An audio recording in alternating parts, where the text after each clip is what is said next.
I don't care what it takes. We need to find these uniforms. I want our best duo on it. You got the best guys on Miami on it. Got it. My sources say they're on a boat. How'd you get that information so quickly? Bro, they wanted the best guys for the job.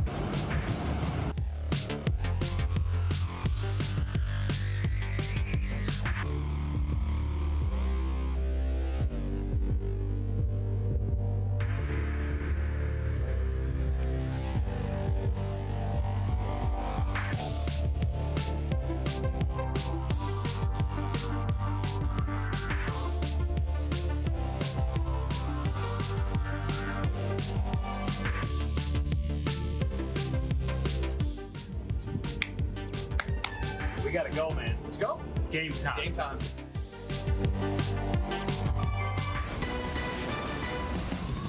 And welcome to Pitbull Stadium in the 305 as FIU, rocking the Vice uniforms, takes on Sam Houston for a midweek battle in Conference USA. Hi again, everybody. We are not Tubbs and Crockett, but we are very serious about Vice Night here in Miami. Matt Schumacher, Dustin Fox with you.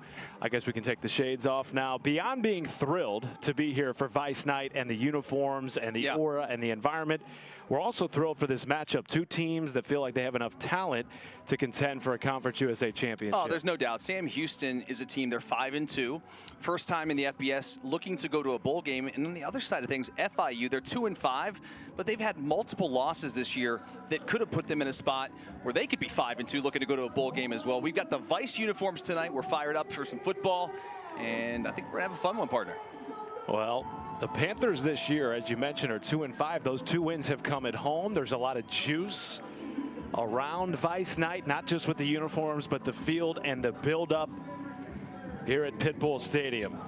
Sam Houston won the toss and elected to defer, so we will see the Panthers on offense first.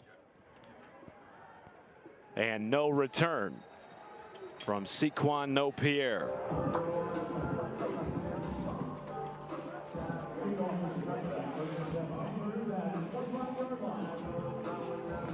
So for the first time tonight, we will see FIU starting quarterback Kewan Jenkins. And that was not always a foregone conclusion tonight, Dustin. He got injured in their loss last week at UTEP. They ended up going all the way down to the third-string quarterback, but he is healthy. He has been getting reps in practice, and they are expecting him to be 100% tonight. Yeah, they feel like he's going to be full go. They were a little concerned about him late in that game a week ago, but he is back and not limited. First handoff of the night goes to Lexington Joseph, the two-time All-Conference USA selection at running back. And this is an FIU team that has struggled to run the football at times this year, which has left a lot on the shoulders of Kewan Jenkins.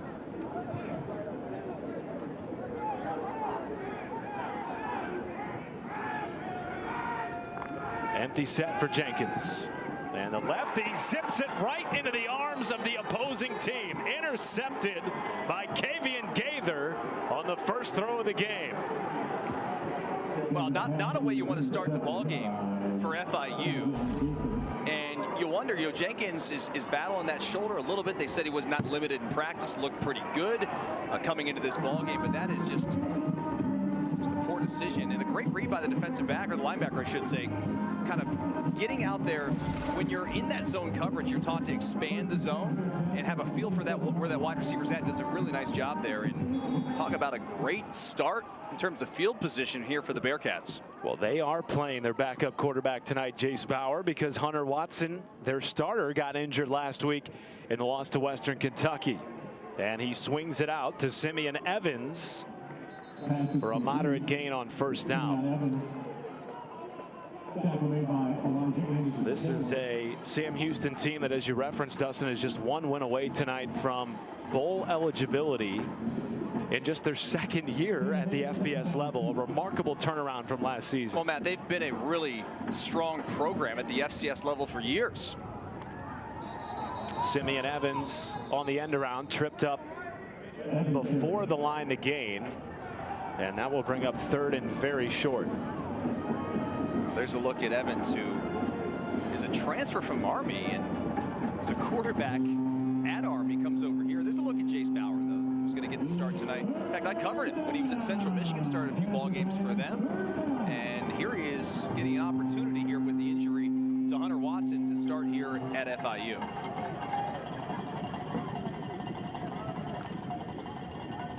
Third and 1. It goes to Jay Ducker, the Memphis transfer. And I don't know that he got it there. He is very, very close. And the line judge says, nah, it's 4th down. Go for it territory. Absolutely. Are you kidding me? And this is a situation, too, where if I'm Sam Houston, Jace Bauer, 6'2", 225 pounds, I'd be just running quarterback draw. Instead, it is a sweep and enough for a first down on the carry by Quavez Humphreys, their leading wide receiver this season. Kind of a gutsy call there on 4th and inches. You bring the receiver across in the jet sweep, and a lot of times those are take a little time to develop. Not right there. An easy first down gain for the Bearcats. That is their 9th 4th down conversion of the season in 12 tries. They have been terrific. And in the red zone this year, top 5 in Conference USA in terms of converting. Bauer's on the move. Looking end zone and out of the reach of Ife Adei. What a smart decision there from Jace Bauer, who's in his first start of the season. It was a smart decision because he didn't see the cornerback initially, Masses, number 12, who drops into coverage. He was playing a cloud coverage up near the line of scrimmage where he's in run support, and then at the last moment he sort of backs off, and I think that's when Bauer saw him and threw the football away. As you pointed out, great decision. Casey Keeler in his 10th season as the head coach at Sam Houston, helping them transition from the FCS level to the FBS. Former national champion at the FCS. Bauer running the option, will keep it, and a flag comes in late after the tackle was made by Travian Barnes, one of the top tacklers in the conference.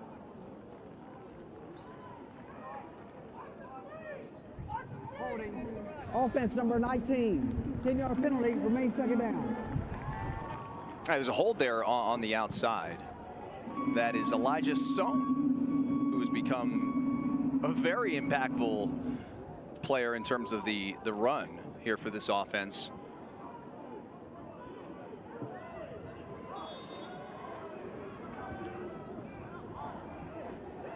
So that'll back him up. 2nd and 20 here with DJ McKinney in the backfield with Bauer.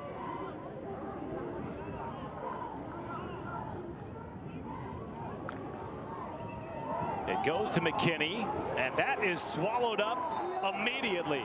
Geo Davis in the backfield.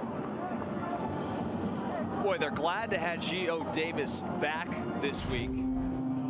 Did not play a week ago, and they were so excited to have him back in practice this week a little bit more. And there you see how impactful he was. Last week you didn't have Eddie Walls, you didn't have Geo Davis, 2 of your top linebackers, and it made a difference, especially in that second half. Bauer with room to run if he wants it. Instead, a dart to the end zone, and it's in and out of the hands. Oh my goodness. Of Elijah Sohn. That has to be caught. I mean, he is right on the goal line inside the end zone. Yeah, he's fallen to the ground, but this football is right there. It's like his hands were on backwards. So Sohn has the penalty and then drops the touchdown. So 2 big plays there from the young man who took 6 years off of football, which we'll talk about that a little bit later. It sets up a 41-yard field goal for Christian Pabon, who's been battling the flu this week. And he doinks it off the upright.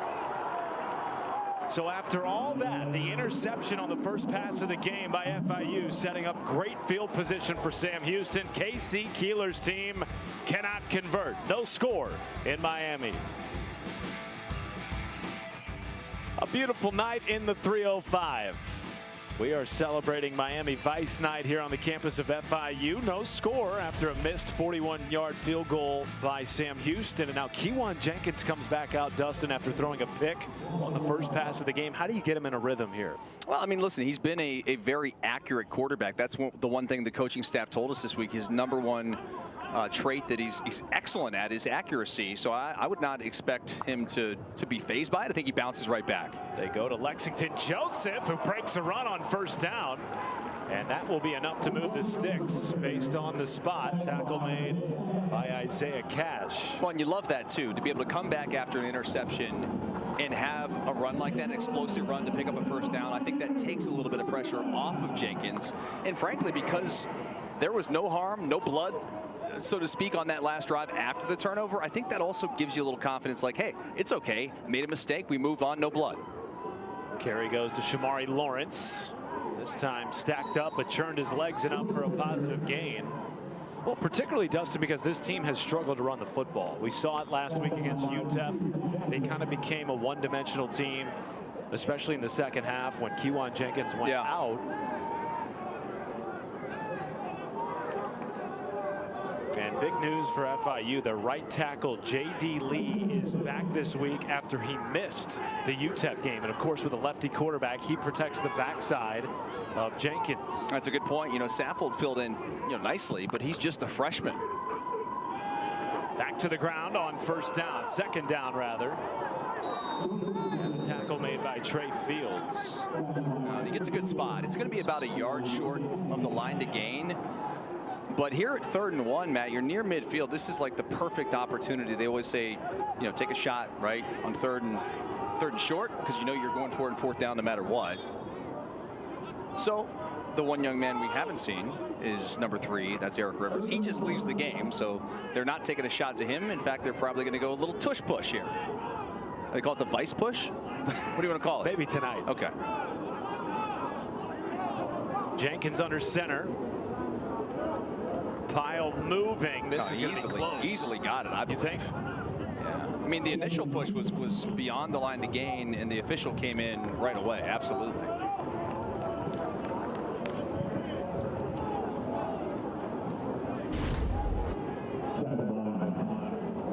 You gotta wonder eventually if there's ever a rule that comes into play with these short yardage plays. I mean, you always say, like, gotta stop it. It's coming, but it's been so effective for the Philadelphia Eagles that every team in the NFL, not every team's as effective, by the way, but now you're seeing it sort of trickle down here to the college ranks, which is also kind of unique because most college quarterbacks don't even know how to take a snap under center.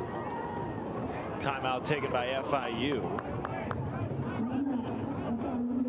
Do you like the tush push or the vice push? I mean, I like plays that are successful. Yeah. If I was an offensive coordinator or a head coach or a quarterback, I would love a play that you felt like gave you like a 95% success rate. I'm a firm believer in the quarterback sneak. Tom Brady made a career out of it. Well, Mike McIntyre certainly liked that, and he likes his team this year, Dustin. He told us in year 3 this is the best team that they've had, though their record doesn't show it. In spite of 5 losses, they've only been outscored by 18 points. It's been a peculiar year to start for FIU. No, it certainly has. They're trying to turn the corner, and it's been interesting. You could say 3rd year, and you're trying to build that culture, but with the way that college football has changed so much, I think it's really difficult to do that, especially with the transfers and the portal, the NIL, all these things that factor in. It's made it tougher, I think, on the group of 5, especially to keep their players intact. This team returns 14 starters on both sides of the ball as the toss goes to Lawrence, and a flag comes in towards the end of the play at midfield. Isaiah Cash was there to usher Lawrence out of bounds.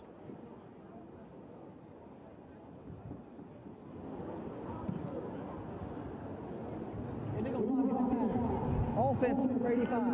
10-yard penalty, remains first down. Antonio Ferguson with the infraction. Our referee tonight, Rodney Burnett, and that will make it 1st and 20 for this FIU offense. It is a team coming off a 9-point loss to UTEP rather last week, a game in which they were in control. Matt, I thought they were going to win the game, and frankly, you know, when you look back at that game, the injuries to the quarterbacks were really both teams, frankly. You can look at Sam Houston as well with the quarterback loss in Hunter Watson. Jenkins will pass under pressure, dancing away. Zips it out somehow in the vicinity of his wide receiver, Dean Patterson. Well, and it's such a difficult play here by Jenkins. It's really impressive. Like you didn't gain any positive yards, but what you did is you didn't take a negative play, okay? And being a left-handed quarterback, as you just pointed out, he's you know, rolling out here to his right, and it's a tough throw as a lefty. So great job by him just to get rid of the ball and not have to take that loss. Well, Skylar Cassidy's defense has been really good this season at getting after the quarterback and forcing turnovers. They are second in Conference USA in turnovers forced, as that is in and out of the hands of Eric Rivers. Could have been a big play there over the middle. Could have been. It was going to be a big play, and maybe a touchdown, frankly. It was a similar play call that they ran a week ago against UTEP right before halftime. They found Rivers right down the middle, and you can see, at least you saw it in that game, his speed and his burst. I think if he catches that ball, he may have found the end zone. Rivers, a second-year transfer from Memphis, came over with Mike McIntyre after he spent 2 years as the defensive coordinator at Memphis. 3rd and 17. It goes to Lawrence. Lawrence cutting upfield and gets awfully close to the line to gain. Do you go for it here? Well, you know me. I mean, we've been together now for 8 or 9 games. I'm very, very aggressive, especially this area of the field. Again, I'm not the play caller for FIU, but if I were, you're darn right I'd be going for this, and they are. No hesitation to leave the offense out. Keyjuan Jenkins leading a drive here.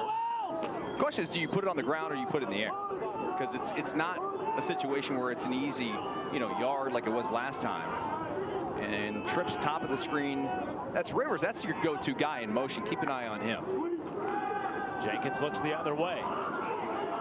And he is taken down in the backfield. Chris Murray, the second-year TCU transfer, gets the stop on 4th down. Well, the defensive front for the Bearcats might be the strength of their defense. They've got depth, they've got experience, they rotate 13 guys. That's why they're so fresh. And right there, they get the football right back to their offense at midfield.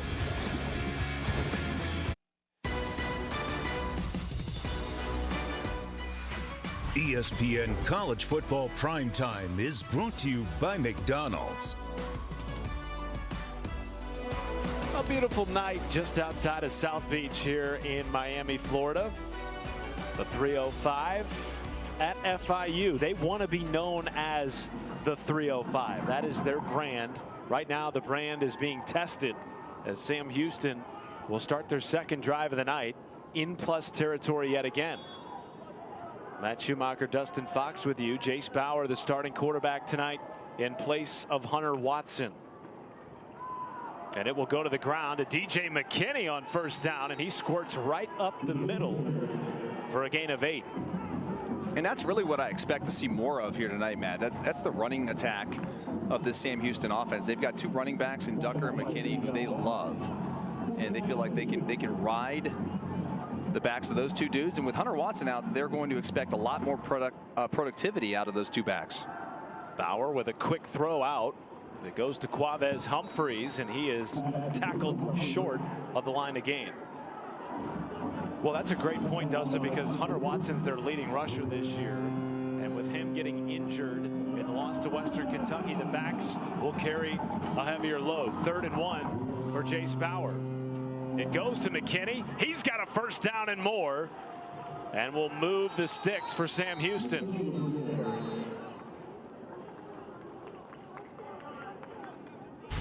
You can see McKinney's like shot out of a cannon right here. Gets a good block on the right side. And, Elijah Sohn, who we talked a little bit about in that last drive, had the penalty and dropped the touchdown. He's the one who has the great block right there.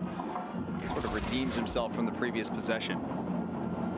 Well, this is a rushing attack that has certainly been very good this year. Top 3 in Conference USA. And, of course, Hunter Watson had a lot to do with that. But in talking with the coaching staff, they feel like now midway through the season, Dustin, the backs have gained some comfort in the offense. Yeah, they really have. And like I said, earlier, Ducker comes in here. I mean, this is a guy that was a feature back at Memphis 2 years ago. A really, prominent program, and comes and transfers here. He was the MAC Freshman of the Year, goodness, back in 21 at NIU. And now he's certainly got a great opportunity here for the Bearcats. Sohn in motion. The toss does go to Ducker. He's got nowhere to go. Strung out along the line of scrimmage, and that brings up 3rd and long. I'll say I've been very impressed with the secondary being able to come up in run support so far early in this ball game, especially on the perimeter. They're beating stock blocks and forcing the football back inside, and now you force a 3rd and long here with Jace Bauer, who this is not his forte. Being in 3rd and long, we saw what happened last week. Let's see if FIU decides to bring a little bit of pressure.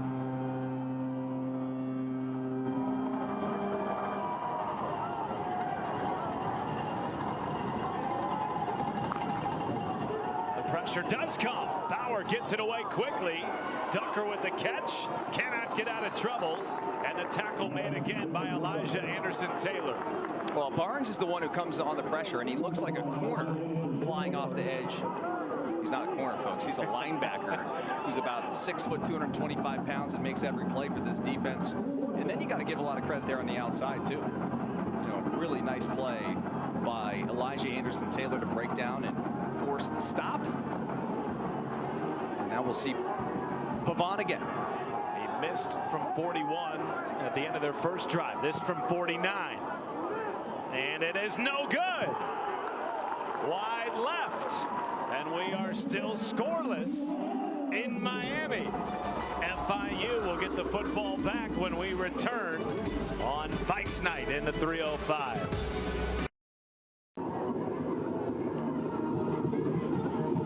Well, the fans here at Pitbull Stadium are hoping to have something to cheer about offensively after back-to-back missed Sam Houston field goals.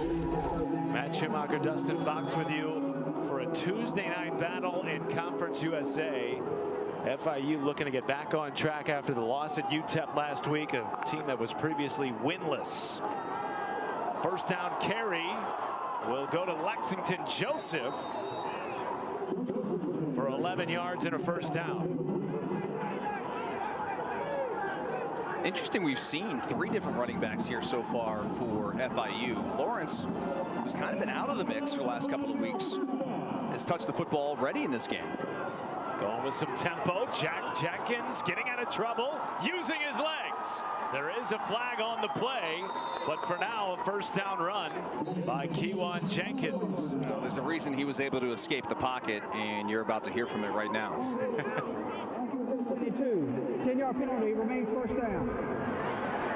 The hold on the left guard, and Division II transfer Ben Schellenbach. And now backed up well behind the sticks on 1st and 20. Yeah, but what's interesting, Matt, is they've had 2 plays that have been, long lines to gain. Like, go back to the last drive, 3rd and 17. What they do, they ran the ball. They got about 15-ish yards that allowed them opportunity there to pick up some yards. So here, it's 1st and 20. I wouldn't rule out just hand the football off again. You're getting some big gains out of your running backs.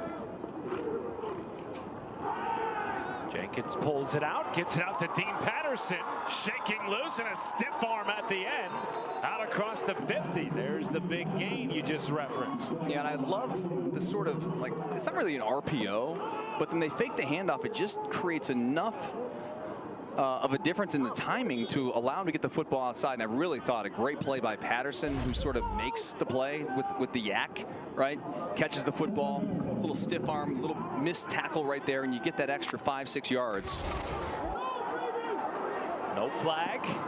In spite of the movement before the snap. Thought it was going to be a free play for a moment for FIU.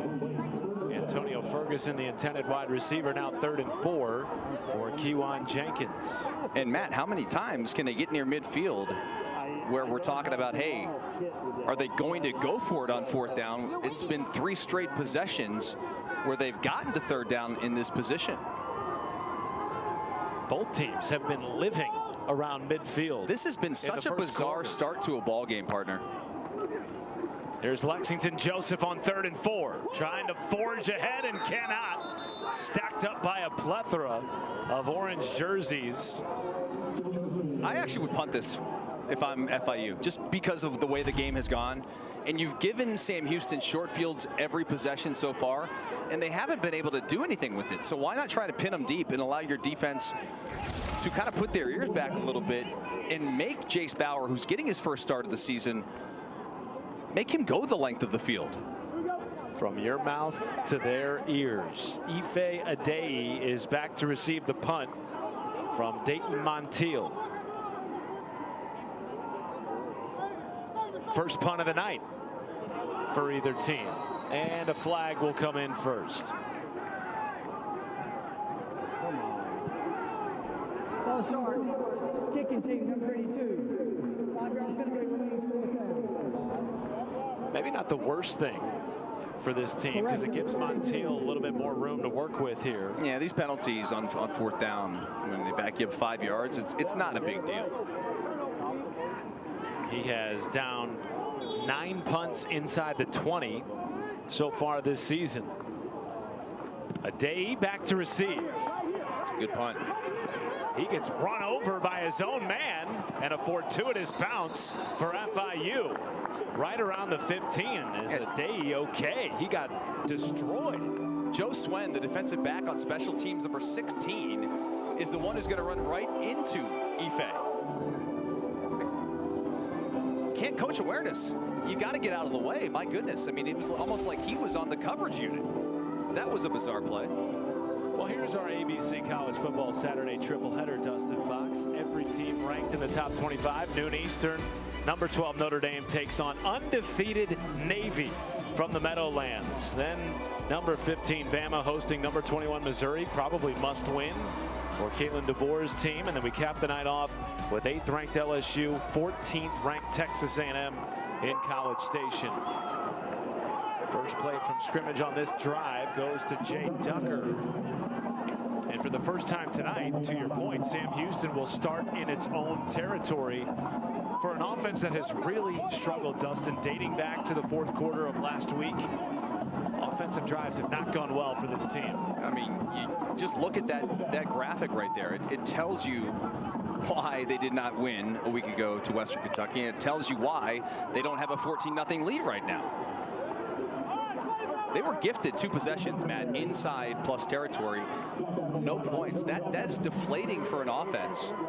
It's also worth noting that those last 4 drives last week were under Jace Bauer because Hunter Watson was injured in that game against Western Kentucky. And he left the game 3rd quarter, and they got no points, you're right, in the 4th quarter there. So, again, 3rd and 3 here.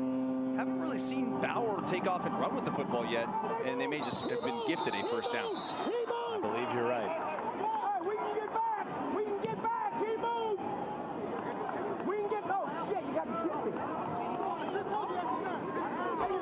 Offside. Defense. Number 83. The 5-yard penalty results in the first down.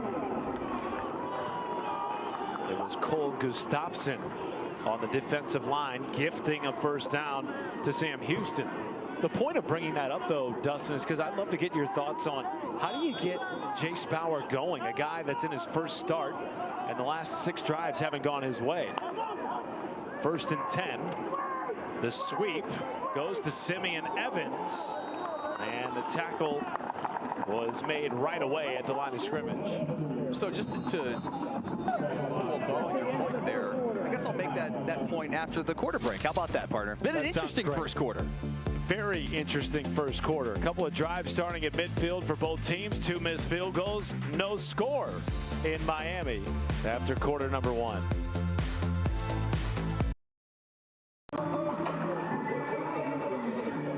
It is Vice Night here in Miami, and some lucky FIU students are enjoying the view from a yacht fieldside. Matt Schumacher, Dustin Fox with you, no score as we start the 2nd quarter. I think they'd be happier if they were out in the bay. Probably.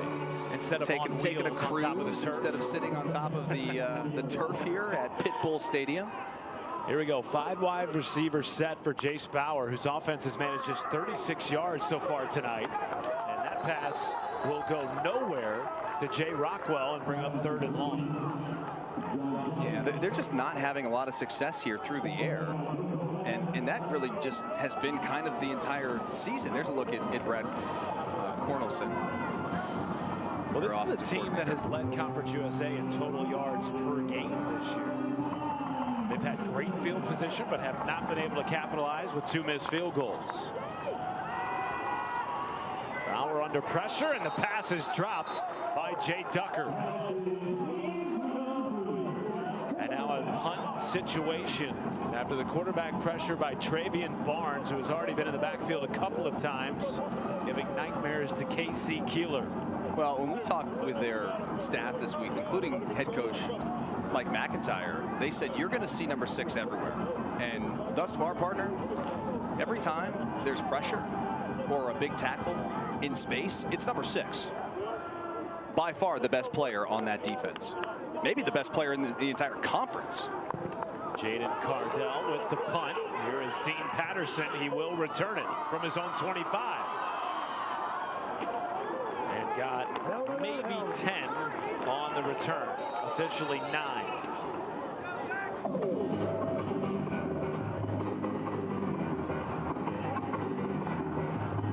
We had started to talk before the quarter about how do you get Sam Houston's offense going with Jace Bauer. They have stalled in their last 7 possessions.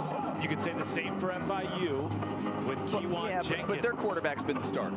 Okay, that's their guy. For Sam Houston, and we'll talk more as they get the football back, but they've got to find a way, because he's more of a dual threat running type quarterback. He needs some positive plays to help build his confidence.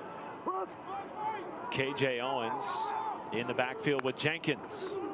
And the handoff goes to Owens. Tackled immediately. Kavion Gather in the backfield.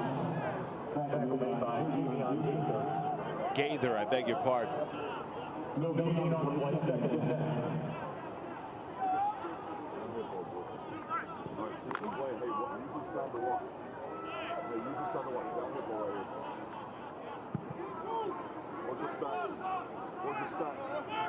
Work the stack. I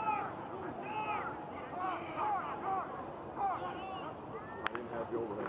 Work the stack. Joseph on the carry, cutting it upfield.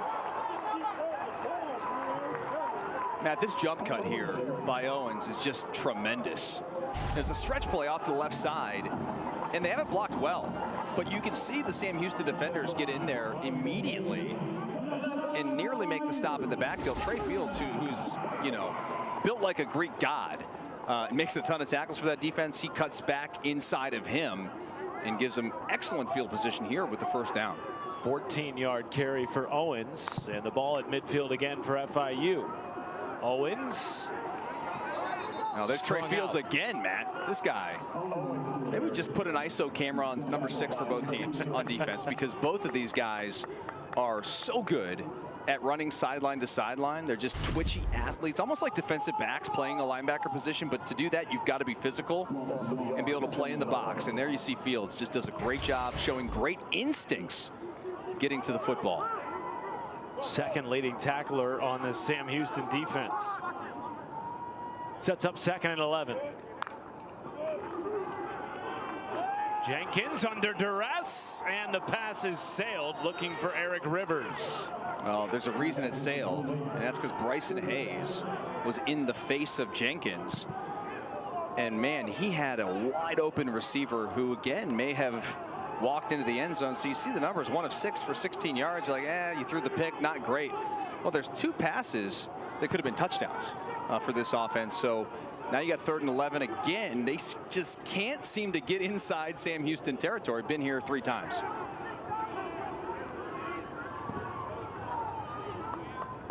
From just inside the 50. Jenkins on 3rd and 11. Steps out of pressure and zips his pass too hot for his intended receiver, Samaj Demps. Well, I sort of thought, Matt, that, you know, Keywan Jenkins right there just could have ran. for, I'm not saying he for sure gets the first down, but maybe puts him in a position where it's 4th and 3, right? And then he throws the fastball off to the outside, which had no chance. So Dayton Montiel on for his second punt. Ife Adeyi back to receive. Last time he was run into by his own return man.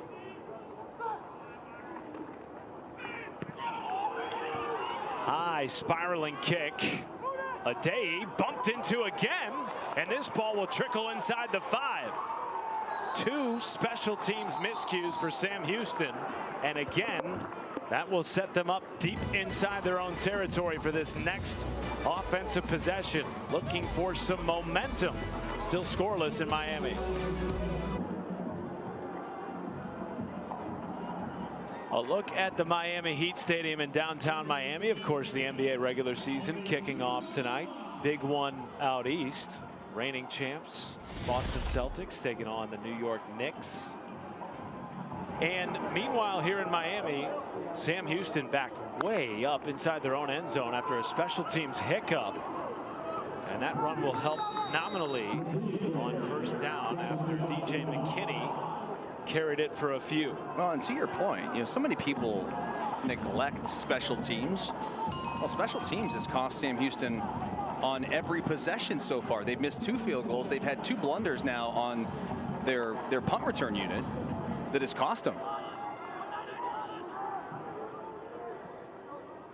They have not scored on their last 7 offensive possessions. Bauer will pull it under trouble, and McKinney cannot corral.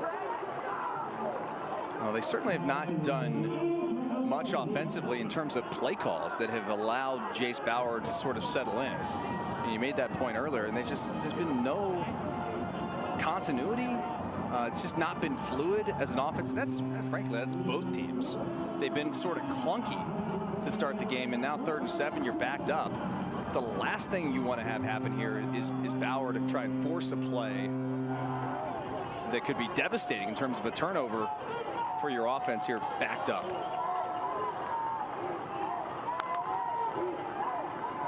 On 3rd and 7, a long throw from Bauer, and it is incomplete.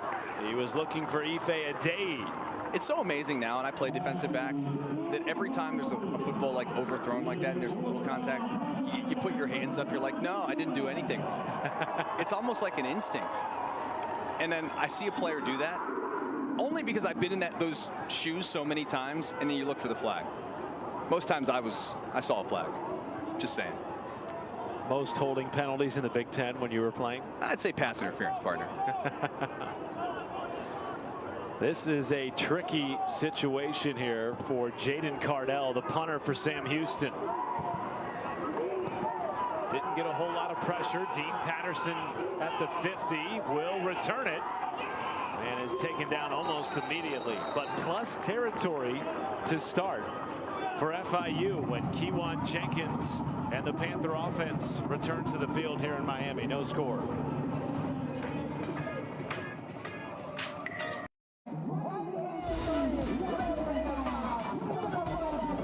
Sunday, 10 a.m. Eastern with the Countdown crew on ESPN and the app. They'll have all the early breaking stories, injury updates, and of course previews of each game right up to kickoff.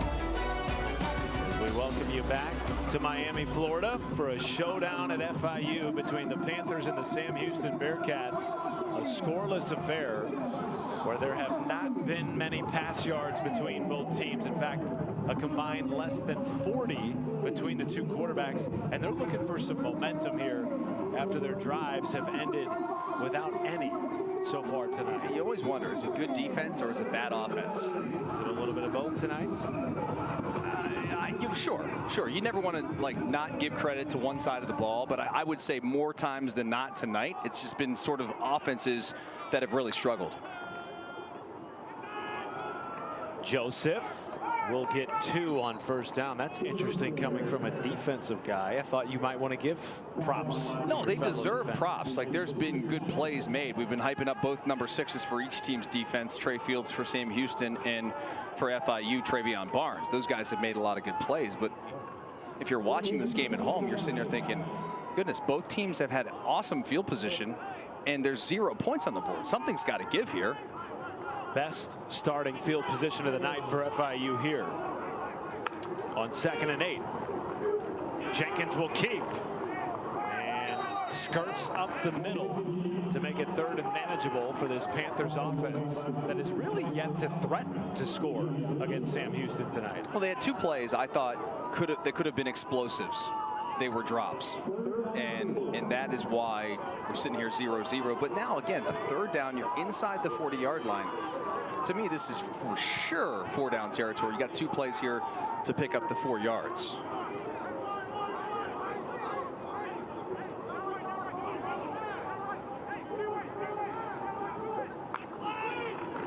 Bobbled snap. Jenkins scoops and is able to fire it in the vicinity of Nazaviah Burris. And Matt, that goes back to last week. You're going to have an ineligible man downfield. But Buchanan has really struggled. In fact, we talked with Coach McIntyre this week. He said they were concerned about that coming into the game because he had Ineligible man downfield. Offense, number 78. Penalties decline. 4th down. I would still go for this, but back to the point about the center. Jaheim Buchanan, number 59, the center, has had issues. And it's not just in the game, it's been practice. Like they've had multiple times, and it's not like a weather issue. It's just been, I don't know, like the yips or something with the snaps. And coach was really worried about it. There you saw on a huge 3rd down, it put him in a tough spot. Brings up 4th and 4 after Sam Houston declined the penalty. Jenkins out of real estate, and the throw is incomplete, and there are no flags. And the Sam Houston defense comes up with another turnover on downs. Davion Armstead with the coverage. Sort of speechless, just like kind of watching some of these play calls and trying to figure out what both teams really are trying to do here on offense. And now, you know, FIU, the last couple of possessions did punt and, you know, pin the Bearcats deep. And now all of a sudden, you know, Sam Houston comes back. They've got pretty good field position here. And let's see if Jace Bauer, the quarterback who's getting the start tonight for Sam Houston with the injured Hunter Watson out, can they settle him in here?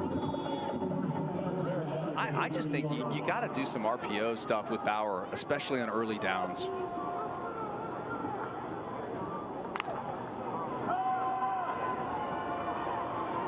On 1st and 10, Bauer saw a heat-seeking missile coming at him in the form of Elijah Anderson-Taylor, who's already made a handful of tackles in the first half. 2nd and 10. Been very impressed with this whole linebacking crew for FIU and the Panthers defense. And we talked a lot about Barnes, who wears number 6, but the other single-digit jersey right there, Elijah Anderson-Taylor, well, he runs sideline to sideline as well. Their 3rd leading tackler and a preseason all-conference selection. Bauer throws, and it's complete after the big shot taken by Quavez Humphreys. JoJo Evans with the thump. What a 1st down catch nonetheless. Well, Evans sort of delivers a thump, but I don't know who took the brunt of it, because you've got Humphreys, who's a big dude, 6'3", 225 pounds. They do give him that 1st down. Tight formation, and the shuffle goes to Simeon Evans, former dual threat quarterback at the West Point Academy, transferring over. They moved him to wide receiver.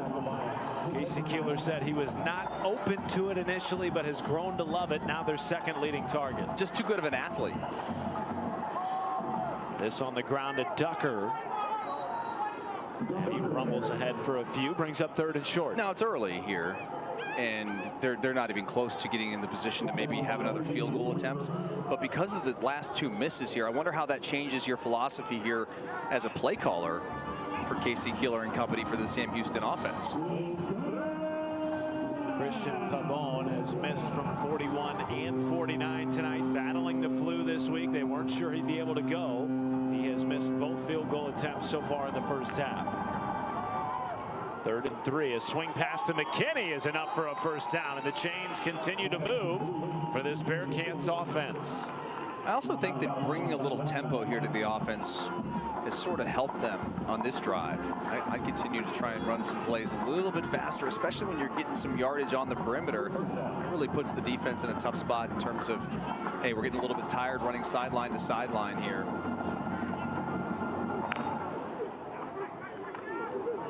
Up the middle, that is Jace Bauer showing his running ability. A big-bodied quarterback at 6'2", 220, and you'd like to see more of that. I would like to see more of that. And on that play, you saw coming across the formation was Evans.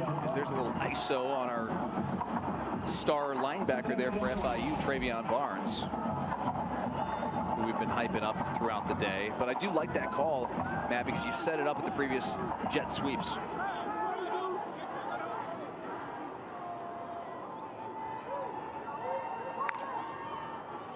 A toss to McKinney. He is hit hard, and that was Elijah Anderson-Taylor again, sticking his nose in there to make the tackle. Yeah, it looked like for a minute, Matt, that this could have been a big gain or at least a first down. Then all of a sudden you see number 1 in white just pop into the screen and just snap the helmet back of the running back. And it's a nice stop. Now 3rd and 2. I don't know how many times I got to say this, but I want to see Jace Bauer just run the football. FIU stacking up the line. Bauer will run it. He is stopped short of the line to gain, it appears. Well, now here's where that kicking conversation comes in. And with it being such a short yard, not even a yard to gain, you're not even going to think about this one. But partner, if this were 4th and 5, I think you still go for it. Given the kicking struggle. Correct. Well, they have converted on their only other 4th down opportunity tonight. Jay Ducker in the backfield.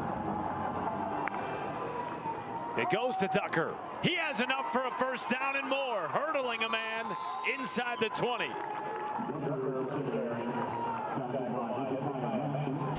Ducker's out here looking like TJ Duckett. It's a throwback that's way beyond your years, partner. But that's a great run by Ducker. It's a great push inside. A lot of times, more times than not, you see a 4th and short like that. It ends up being a big gain because so many teams stack the box, and that's what happened right there. Their last 8 drives dating back to last week have been scoreless. Looking to stop that streak here in the 2nd quarter at FIU. Bauer will keep.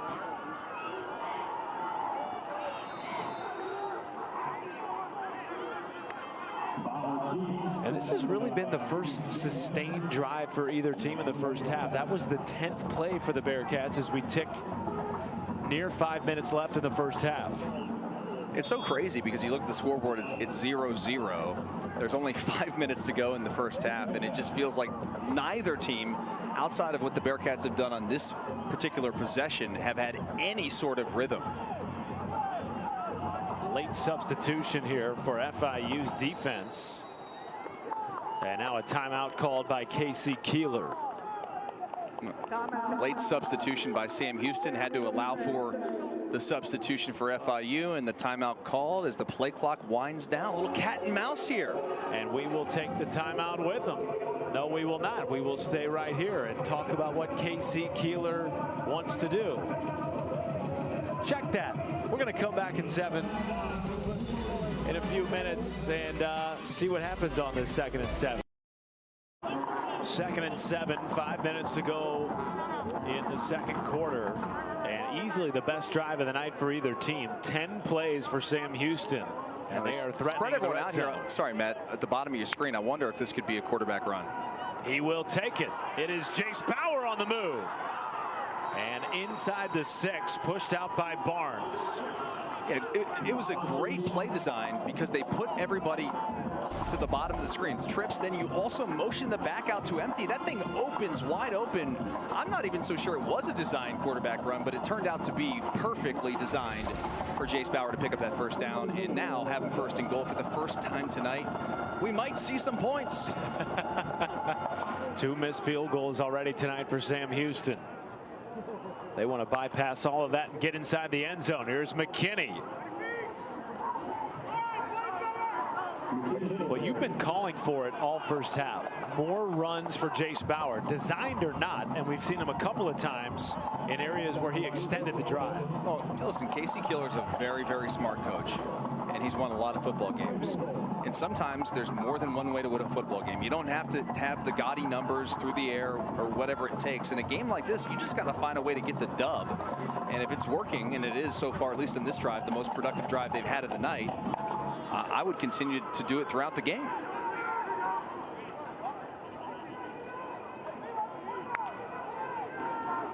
McKinney on the run.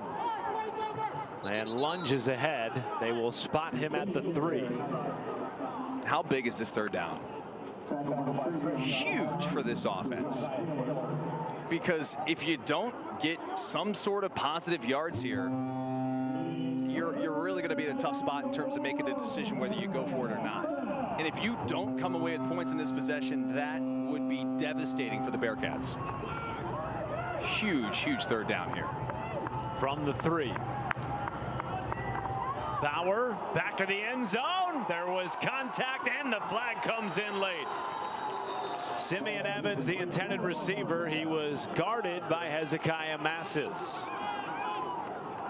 Yeah, just way too much contact, and if you're the defensive back, you've got to get your head turned around.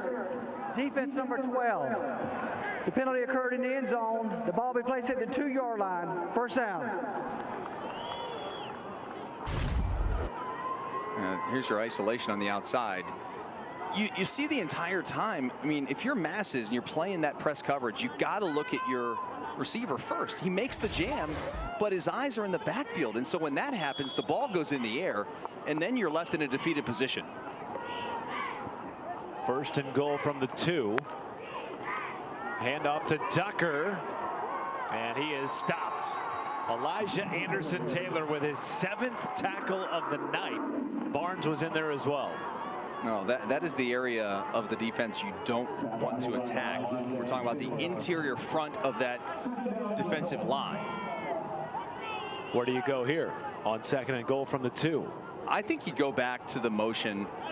I don't know if it's window dressing, whatever you want to call it, but something to sort of take the eyes of the defenders off of the backfield for just a moment. I think it creates some sort of confusion, and they've had success with it. Brad Cornelson's offense was held scoreless last week in the second half for the first time all year. The motion comes, and the give on the sweep to Michael Phoenix, and he is going nowhere. A loss on the play. Travian Barnes with the 3-yard loss, tackling Phoenix in the backfield.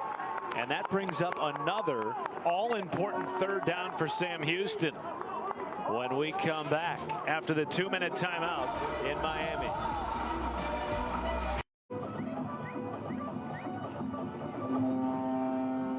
This is what the 2nd leading tackler in the nation looks like. Travian Barnes, who is number 2 in the country, watch his ability to run down the line of scrimmage, make a tackle, grab cloth, create the loss. This guy makes every play for this defense so much fun to watch. Number 2, by the way, behind Sean Dolak of Buffalo. 3rd and goal from outside the 5. They had it 1st and goal from the 2. Bauer will pass. Now he tucks. Bauer is stopped short.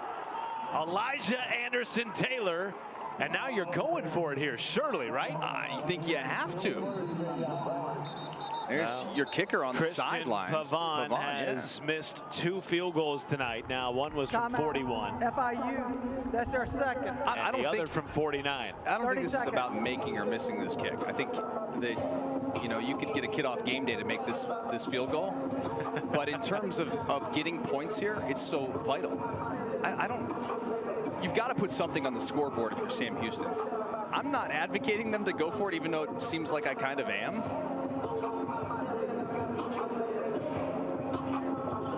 Well, I wonder what's going through the mind of Casey Keeler right now. Well, this drive has been incredibly long. 16 plays, almost 8 minutes. It's been easily the best drive of the night for either team. But it was a short field, too. They got the ball at the 35 on turnover on downs. Casey Keeler's thinking, how the heck do we get out of the rut that we're currently in? Remember, they were held scoreless in the second half for the first time all year in the loss to Western Kentucky. They've been held scoreless so far in the first half here, and there is less than 2 minutes to go in the opening frame. in Miami. And they are sending the offense and Jace Bauer, the backup quarterback, who transferred in this year from Central Michigan, back onto the field. It's a full yard. Jay Ducker, his tailback. I might even take a timeout here if I'm FIU. And instead, Sam Houston's going to beat him to it. Timeout. Sam Houston State. That's their second. 30 seconds.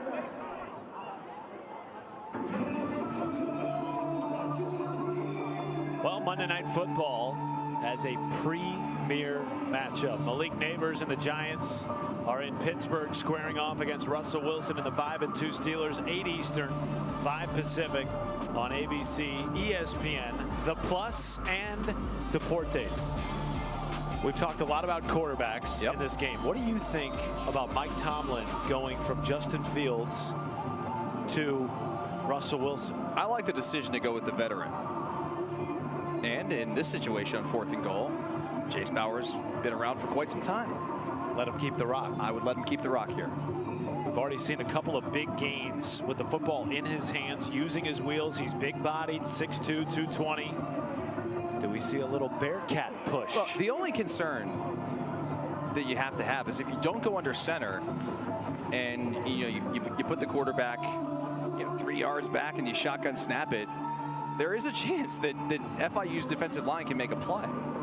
I love the quarterback sneak when you get up under center, you do the tush push or whatever the heck you want to do. It's so effective. Let's see what they do here. He will not go under center. Bit of a pistol formation with Ducker in the backfield. There you go. Now under center. Bauer will keep. Is he in? No sign yet. FIU has a goal line stand at the end of the first half.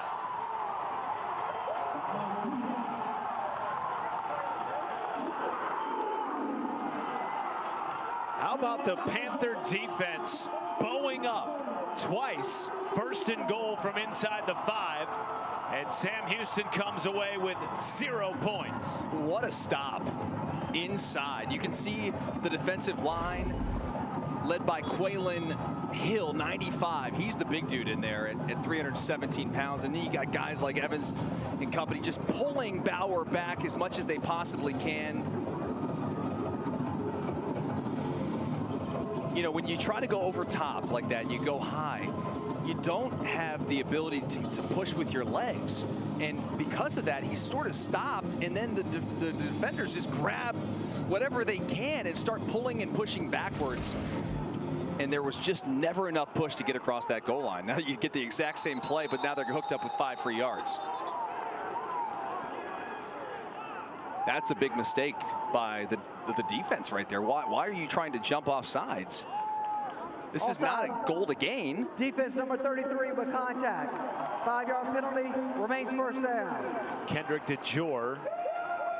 What's the harm in allowing them to gain a couple of yards? Well, particularly when you've got them backed up to the point where they feel like they need to do the tush push out of the end zone. And to that point, okay, the tush push gains them a couple of yards. Well, now they're in 2nd and 8, still at the 2-yard line, and still an opportunity for your defense to maybe make a big play, maybe in the end zone. 1st and 5 from the 5. And a new quarterback into the game completes the pass. It is Jaden Peary completing his first pass ever in an FIU uniform. And remember, last week, Amari Jones, their backup, was injured against Western Kentucky. They went down the list, but Peary was not on the list last week. He played his way into that list this week in practice, and now he is QB2 tonight.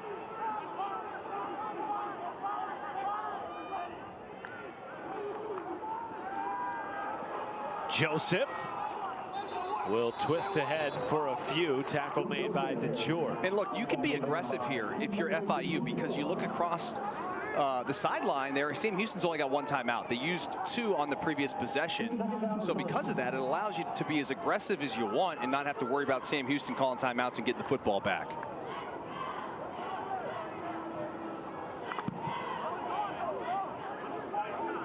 Not a ton of urgency here from the I'm sort of surprised that they're not having more of a sense of urgency here, because no team has had you know, obviously no points on the board, but now you got the ball to the 20-yard line opportunity here.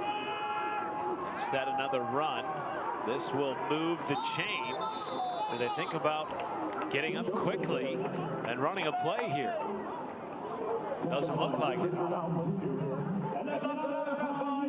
Well, and Sam Houston's going to get the football to start the second half. I'm very, very surprised. I mean, you're 2-5, you're at home. Why not push the envelope here and try to give these fans something to be excited about and maybe have some momentum going into halftime? Yeah, I don't get this. Have been tough to come by for this FIU offense tonight. And maybe that's perhaps why we're seeing a change at quarterback. Just over 100 yards of total offense. Peary looking to pass, now rushing out of trouble. And Peary using his legs to make a apparent loss a positive gain. Yeah, I think he needs to make a better decision there at the end of that run too, because he takes an unnecessary hit by Trey Fields, number 6, who we've been talking about the entire game as one of the best linebackers in Conference USA. And partner, if Jenkins is banged up, Amari Jones is banged up, and we're down to Chayden Peary, who's next? I mean, who's your 4th string quarterback at this point? Peary. He is the 4th string quarterback. Correct. And that will likely wind us down to halftime. No score, though Sam Houston has had 3 very good opportunities. 2 missed field goals in the first quarter. 1st and goal from inside the 5 twice on their last drive, but the FIU defense bows up and keeps it scoreless. Yeah, the defense of FIU deserve a ton of credit for the job they did in that last drive. Deflating drive, really, for Sam Houston. They do get the football to start the second half. Partner, for the sake of everybody watching this game, we'd love to see some points. Love to see some offensive explosion. None so far. Well, partner, you're going to have to wait a little bit longer. After the break, we're going to send you to studio in Bristol. No score in Miami. 0-0 between the Panthers and the Bearcats.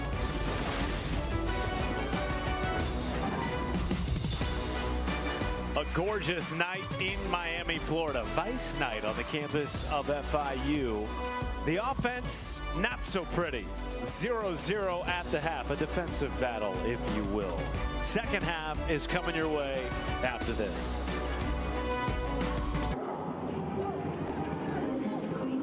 Welcome back to Vice Night here in Miami, Florida. The Vice U uniforms for the FIU Panthers taking on Sam Houston for a little Tuesday night Conference USA action. Matt Schumacher, Dustin Fox with you. A defensive battle in the first half, one might say. Let's start with Sam Houston because they're going to get the ball to start the second half. This is a team that has led Conference USA in total yards, over 400 per game, just 100 in the first half. How are you changing things up here in the second frame?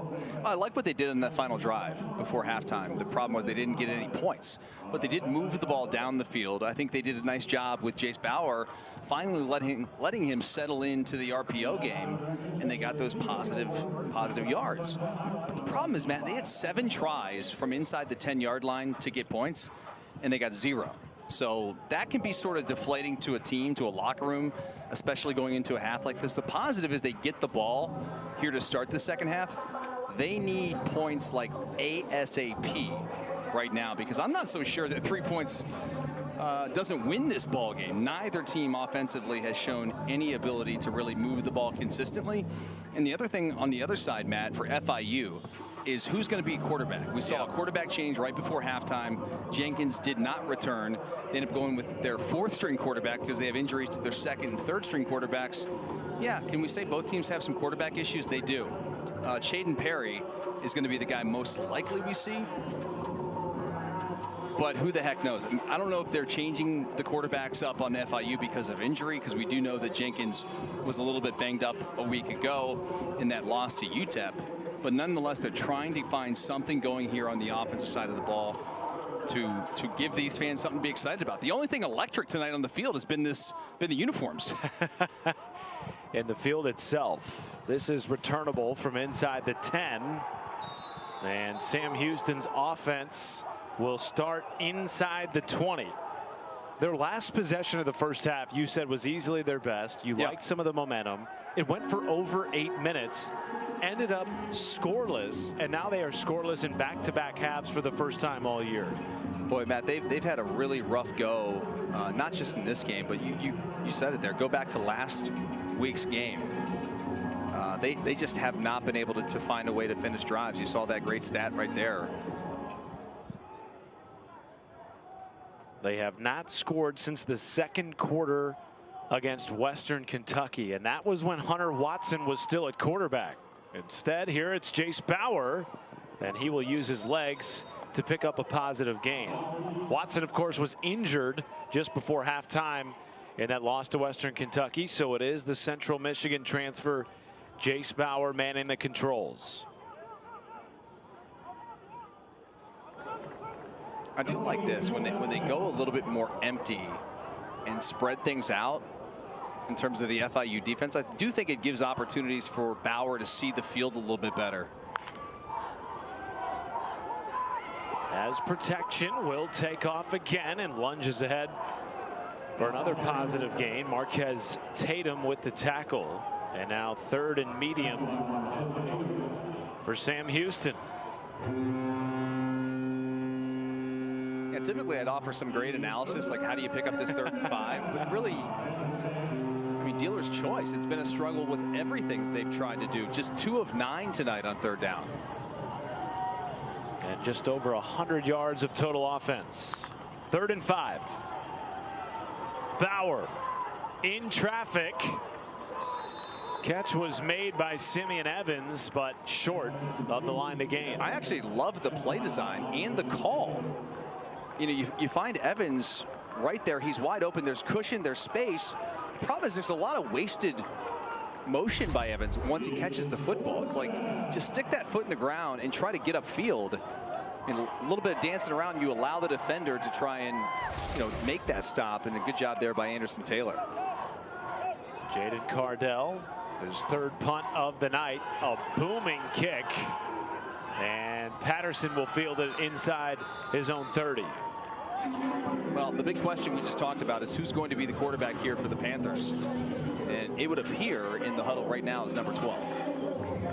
Tell us more about number 12. Well, Jaden Perry started his career at Georgia Tech. Didn't go great. Decided to go to the JUCO route. Played a season of JUCO. Came to FIU last year. Did not take any snaps. He completed his first pass in his collegiate career at the FBS level anyway, at the end of the first half. So what will we see from Jaden Perry is really anyone's guess. You'll have to wait just a little bit more to see it. We're going to step aside here with 13:09 to go in the 3rd.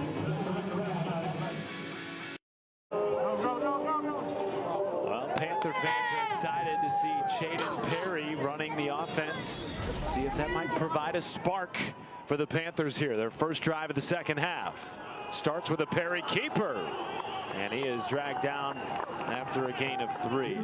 If you're just joining us, Kewan Jenkins, the starter, bruised the shoulder on his throwing arm in the loss to UTEP last week, exited that game. Amari Jones, the traditional backup, also was injured in that game. Now Jenkins did start tonight, but he didn't look comfortable, Dustin, and that's why we're now seeing Jaden Perry. Yeah, I gotta say, I do think that this is injury related, just based off of what the intel we gained this week with Jenkins. Oh, that is a monster stop in the backfield. Kavian Gaither was in there first. Now the entire defensive front in the backfield right here, and a great job on the inside by Outland Jr., Richard Outland Jr., number 90. Makes that a heck of a play. Outland, who's still down after the play.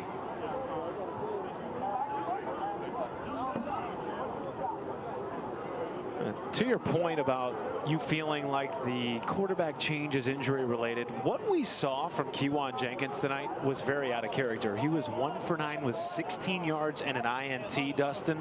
But to me, and I don't know about you, he didn't look comfortable in the pocket. Yeah, and the reason for that probably is the fact that he had a bruise on his shoulder, his throwing shoulder, by the way. So, like, he practiced this week, they thought that there were going to be no limitations where he could re-injure or make the shoulder worse, right? It's just a contusion. Wasn't an ACU separation or something that you're really concerned about in terms of that. But if your quarterback's not comfortable, you can't have him in the game. And it's a long year. I mean, there's still a lot of football left to be played. You want to make sure Jenkins is okay for the home stretch. And again, he doesn't even have his helmet with him. So that would indicate an injury. Because if a quarterback's just benched, typically you're on the sidelines with your helmet on. So Mike McIntyre goes with a quarterback with 0 experience at the FBS level. Did play a season of JUCO in between transferring from Georgia Tech to FIU. And pressure comes and swallows up Perry in the backfield. Isaiah Nixon with the first sack for the Bearcats. Well, watch 18 just come into your screen, really kind of unblocked. Just shows that great speed off the right side, just rips and uses the speed rush against Travis Burke, the left tackle, 77, and he just kind of gives him an Olay. And you're in a tough spot there if you're Perry. Luckily for the Panthers, he's able to hold on to the football. A lot of times those plays can be a lot worse. Montiel's punt is away. Ife Adeyi is back and receives this one cleanly, unlike he did in the first half. A lot of special teams miscues for the Bearcats. Well, you can tip off your weekend with our first ESPN NBA Friday night doubleheader of the season. Jalen Brunson, Karl Anthony Towns, and the Knicks play their home opener against Tyrese Halliburton and the Indiana Pacers. 7:30 Eastern. Then it's out to LA for LeBron and the Lakers hosting KD, Devin Booker, and the Suns. NBA Countdown gets it all started at 7 Eastern time. Second drive of the half for Casey Keeler's offense, which was on the doorstep of multiple scores in the first half, came up short. Ball is on the turf, and Bauer is swallowed up. Jeremy Passmore, the Indiana transfer, was there for the tackle for a loss. Well, they're lucky to come away with this football. It happens right there at the mesh point, and that could just be some inexperience from Bauer in terms of just not playing a lot recently. And so, like I said, very lucky that that was not a turnover.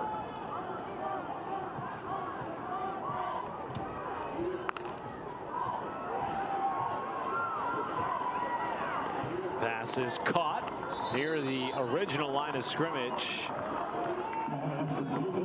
It was Simeon Evans with the reception, and now 3rd and about 9. It's just so crazy. You know, watching this game, it feels like 3rd and 9 or 3rd and long, even 3rd and 7. For both of these teams offensively, almost feels like it's 3rd and 20. You know, it's been so tough to get those big chunk plays. Neither team has been able to have many explosives.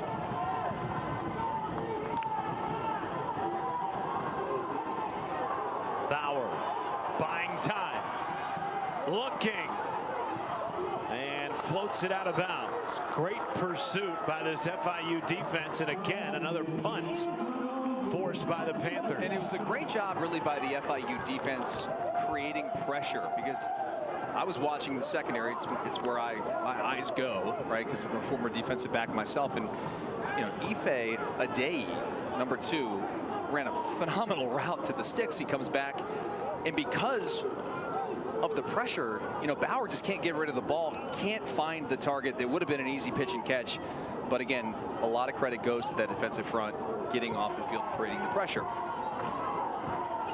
Punt is away.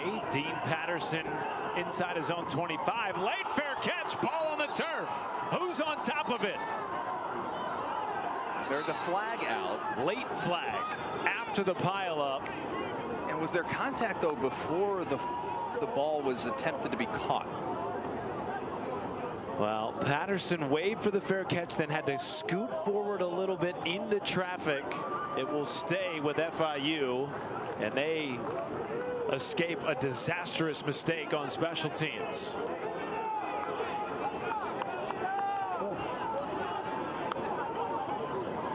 Based on Keeler's argument here. Kick catch interference on the kicking team, number 46. 15-yard penalty from the spot of the foul. First down. Exactly what you expected. Kick catch interference. So tack on 15 with the penalty, and great starting field position for Chayden Perry. After the penalty, Panthers will take the football next. It's December 20th on ESPN. That's how I get by.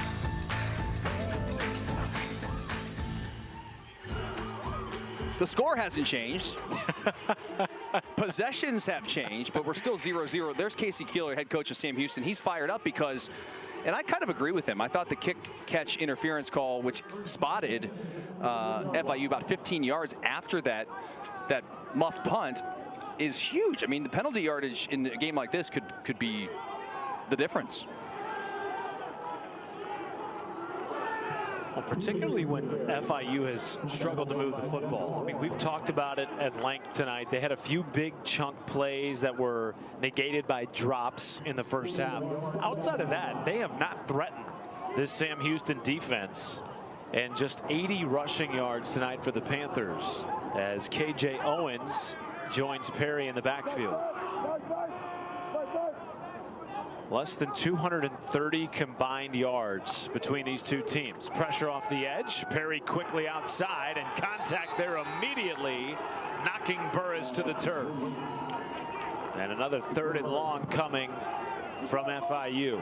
You know, I'm just going to say this now. If I'm FIU, you've got to at some point take a shot to Eric Rivers or Patterson on the outside. Those are your two playmakers from the wide receiver position. And when you're a receiver and you don't get targets, you sort of become disinterested. And Rivers and Patterson, these guys are used to making big plays. I just think you got to keep the defense honest here. And maybe this is something you do on this 3rd down. But get those guys a chance to go make a play, because it might just take one play. Pressure comes. Perry keeps.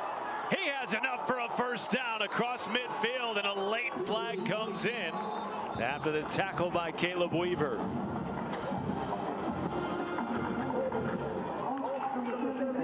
Ten-yard penalty from the spot of the foul.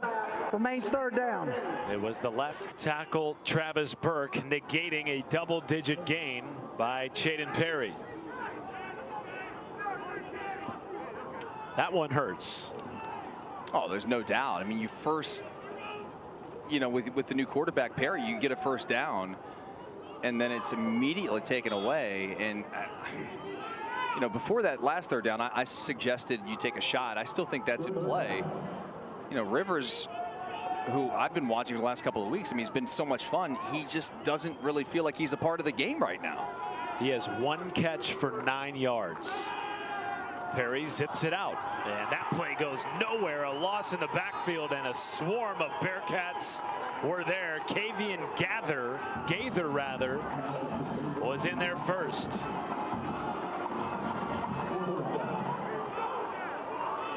And now another punt situation for the Panthers. And you had Burris coming off the field right there, and he was holding his arm, and that's your 3rd receiver.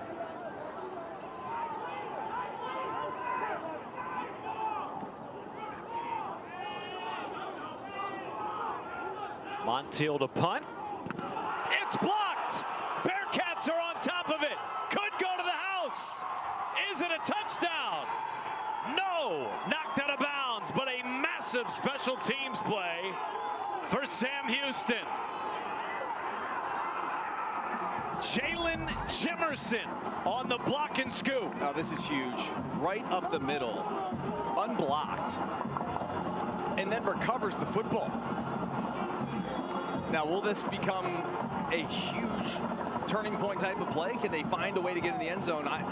Goodness, the way this game has gone, I just think one play like that could be the difference in who wins the game. You know, and they've had special teams blunders, multiple blunders tonight, Matt, on special teams. Right there, they sort of saved the day. 1st and goal inside the 5.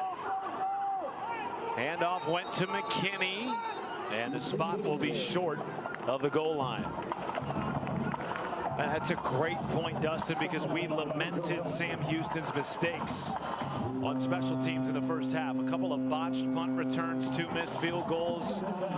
The difference in Sam Houston leading this game and being tied 0-0. 2nd and goal on the doorstep yet again of a score against the Panthers defense. McKinney right up the middle for a touchdown, breaking the scoreless tie in Miami.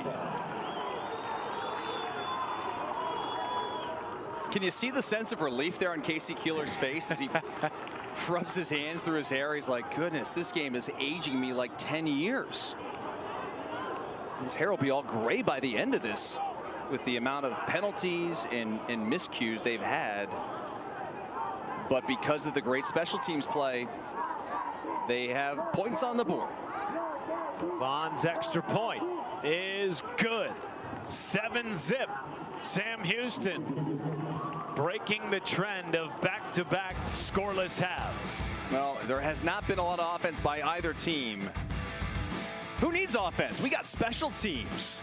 The Bearcats use the huge special teams blunder, and they find the end zone in 7-0. Could that be enough? Jimerson, the Liberty transfer, who won a Conference USA championship last year for the Flames, is the difference in this game. A block punt, scooped it, brought it inside the 5. 2 plays later, the first score of the game. And just the first block punt allowed by FIU since 2018. Great stuff by our stat man, Brett Bissell. Oh, that's a mistake. That is again. A mistake. How many special teams blunders have we seen? 5 or 6 blunders for the Bearcats. Now, thankfully for them, the one positive play might be the difference in the game.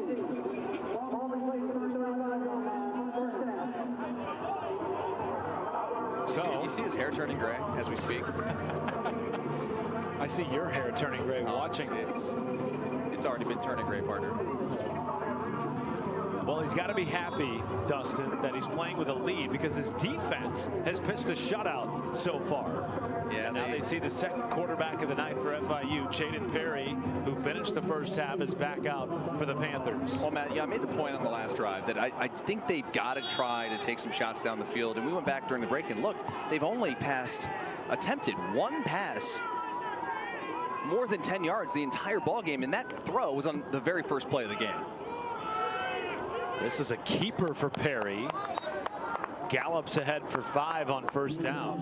Well, maybe they can find something with Perry on the ground. Remember, he had the first down run on the 3rd and about 7 or so that was called back for a holding. That's a really nice pickup on first down. You pick up the 5, and now Perry, the inexperienced quarterback here, the 4th string quarterback, by the way, will have a much more manageable second down. It goes to Lawrence. Spinning out of trouble. Lawrence still on his feet. Tackle made by Jackson. That is enough for a first down and a great effort. I don't know by how Shamari he picks Lawrence. up this first down. This was just all effort by Lawrence. I mean, to be able to avoid that low tackle, you spin out of it. That's what happens when you don't wrap up and you just think you're going to take somebody to the ground with momentum. That missed tackle was Gaither. Lawrence was the lead rusher last year. And I beg your pardon, they did not give him a first down. So 3rd and 1, and they will leave the lead returning rusher in the game. It might be better for them. Take the shot here and then go for it on 4th and inches.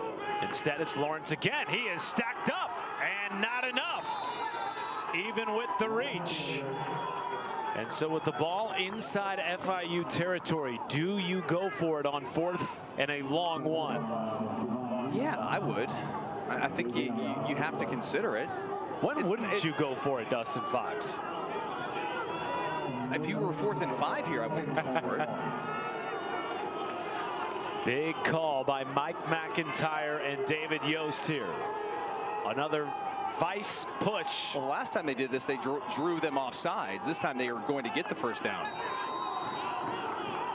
Previously 0 for 2 on 4th down tries tonight, and the official word is it is enough to move the sticks. Yeah, they didn't have to get to the full 45-yard line. It was just a little short of that. They're going to mark the ball right about the 45, which will be the first down. So you like that call. especially when it works out. Well, and it has not been too successful tonight. No, it has not. And Mike McIntyre's team, you look at the record 2-5, you think this is not a very good football team. They've been in a lot of games. 3-point loss to Monmouth, OT loss to the reigning Conference USA champ Liberty, and then a 9-point loss instead of losing your 2 quarterbacks to UTEP last week. Perry dancing out of trouble, is hit on the run by Kavian Gaither, who has just been a game wrecker in the backfield. The preseason first teamer makes it 2nd and 10. Well, you can see that speed of Gaither.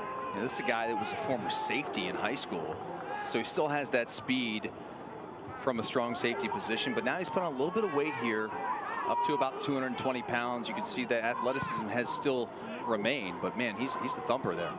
He was a Buck Buchanan finalist back when this team was still playing in the FCS.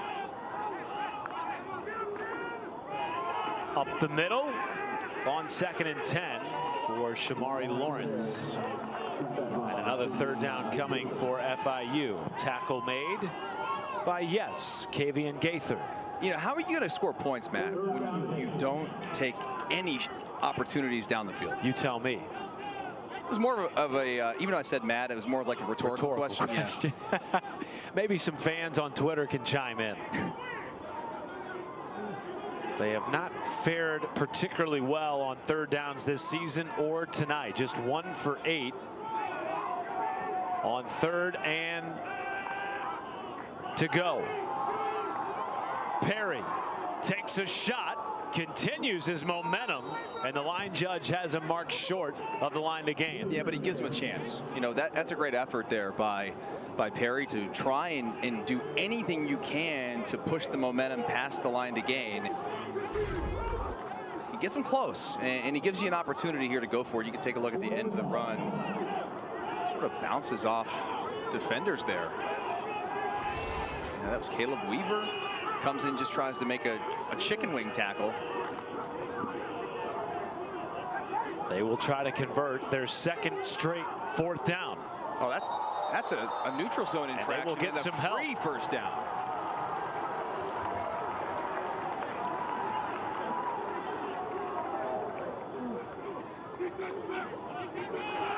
Offside. Defense number 11 with contact. The 5-yard penalty results in the 1st down. That was Denver Lauren, the New Mexico State transfer, with the infraction. And Casey Keeler's defense allows the sticks to continue to move for FIU with less than 2:30 to play in the 3rd quarter. The game is just moving so fast because these possessions are taking forever. If you're going to have the football for 17 plays or whatever it ends up being, you better get points.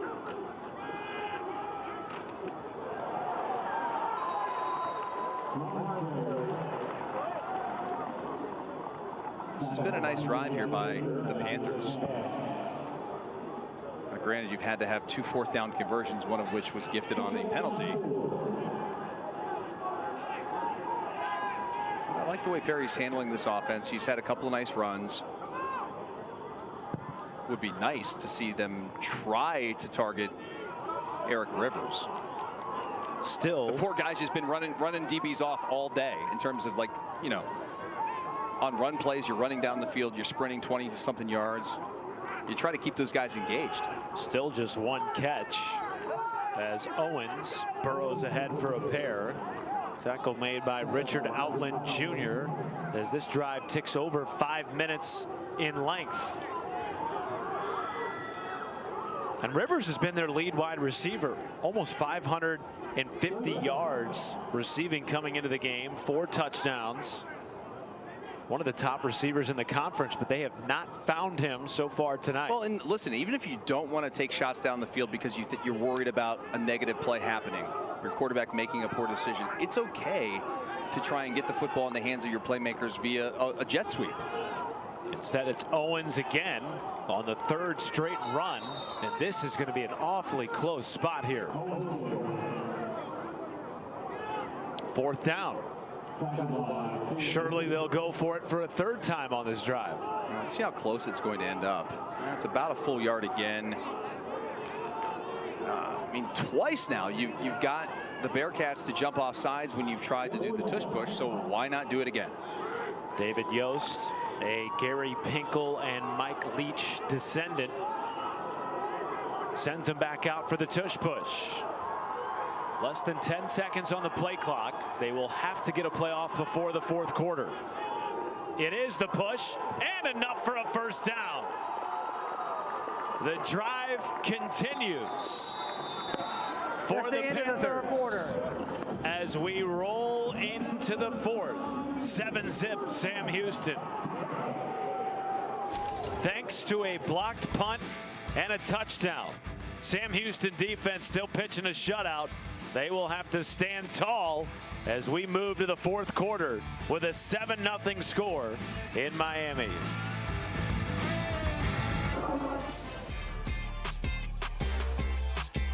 Yes, points have been scored in this game thanks to a blocked punt, and 2 plays later a rushing touchdown for Sam Houston. They lead at 7-zip as we go to the fourth quarter, and FIU driving after 3 straight fourth down conversions on this drive. Perry, a shot to the end zone. Touchdown! Eric Rivers! You called for it, and they delivered. 28 yards for the score.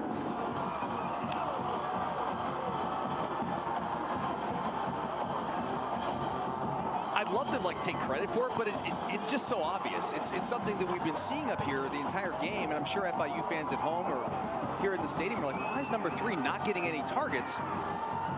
Well, how hard was that? The first time you put the ball in the air over 15 yards down the field was right there, and what do you have? Oh, a touchdown. He now leads Conference USA with 5 receiving touchdowns on the longest pass reception of the day for FIU. And what that does is it really ignites your sideline, the fans who are here. And frankly, it sort of puts a little fear in the minds, I would say, of Sam Houston, because you're thinking, if you're Casey Keeler and Jace Bauer, let's take a look at the ISO here. Just a great release off the line of scrimmage. You've got man coverage. The safety's late. What a throw by Perry. That was Armstead in coverage, who just sort of gets beat off the line of scrimmage. Probably thought he'd get some help in the middle of the field and didn't. Dustin, you and I were chatting going to break before the fourth quarter. You looked at me and said, they've converted on 3 straight fourth downs. This drive is nearing 7 minutes. Felt like you were watching Army Navy. How devastating. No offense to them, they get it done, but that's not who these guys are. How devastating would it have been for this FIU team to not score? Conversely, how huge is that for Mike McIntyre's team? It's so huge because Sam Houston, offensively, they got the 1 touchdown, yes, but it was basically a blocked punt return for a touchdown. So I wonder how you manage that now on the sidelines. You're like, okay, now FIU decided they want to go to their playmaker. He made a play. I just think it puts a lot of pressure on this drive specifically for Sam Houston to respond. Tied at 7. 14:55 to go. Herbacek returning. Herbacek breaking it out to the 30. An excellent field position to start for the Sam Houston offense. I was just going to say, maybe it's another special teams play that helps the Sam Houston offense. Nice return there. Gets it out to 30-yard. But now the pressure squarely goes right back on the visitors. It is Jace Bauer, the quarterback. If you're just joining us, Hunter Watson, their starter, who has been electric, led this team to 4 straight victories, injured in the Western Kentucky game, which broke that 4-game winning streak. And now Jace Bauer in his first start of the season with a 7-7 game, 1st and 10, and a whistle before the snap.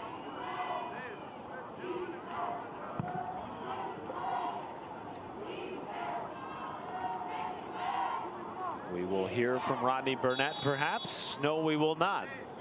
Now, a clock issue. Sam Houston, a week ago, did not score a point in the fourth quarter.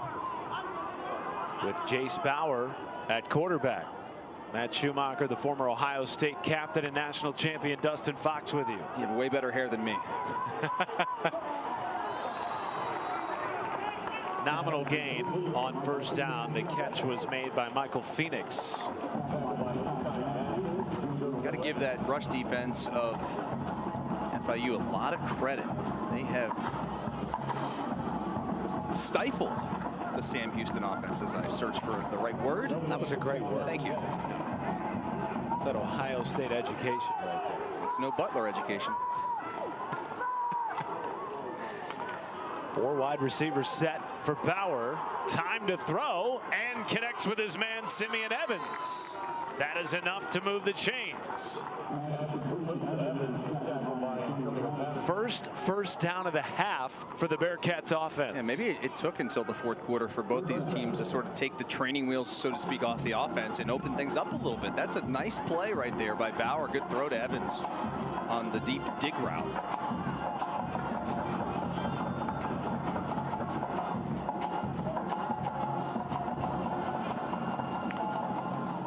Pressure off the edge. Bauer steps up and turns nothing into something. A gain of 1.5 or 2 after the tackle by Gio Davis. I do think the defense of FIU's played better this week, primarily because you have your, two of your better linebackers back, and that young man right there, Gio Davis, did not play a week ago, and that hurt their defense. Certainly in that ball game, that loss to Utah. Gave up some late scores in that game. Couple of busted coverages that were uncharacteristic of this defense. 2nd and 9. Bauer under pressure, showing his athleticism. That makes it 3rd and medium after the scramble.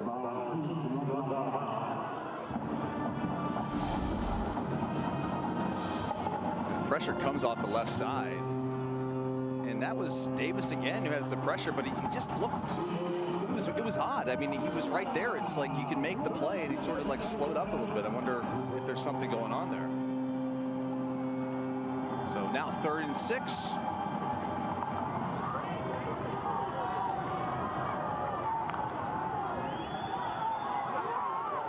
Looking for a screen. It goes to McKinney and is stopped short of the line to gain. And now decision time for Casey Keeler with the ball around midfield, but still in your own territory. Now, this decision's very easy to me. You punt it. The way that, yeah, I mean, listen, if we're just going off what the computer says, it may say to go for it right now, but we're not. These are humans. If we're watching this game, you see that Sam Houston's defense has been awesome tonight. They forced, FIU to go the length of the field. It was taking forever. It was like they were stuck in the mud, yet they still found a way to get down there, but it took forever. I like this decision. Is away, and Patterson waves for the fair catch. These teams are a combined 3 for 23 on 3rd downs, but FIU got a spark on offense on their last drive. A touchdown of 28 yards to the leading receiver in Conference USA, Eric Rivers, tied at 7.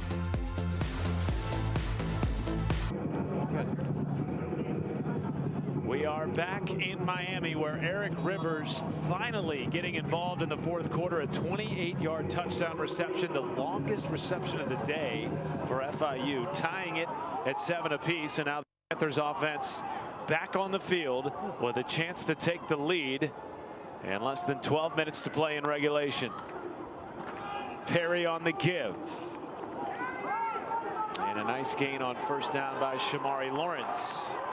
Matt, I would say in most games it's way too early to talk like strategy in terms of how you want to finish the game. Is it, do you want to try to get a walk-off field goal? Do you want to try and have the ball last? How many possessions are left in the ball game?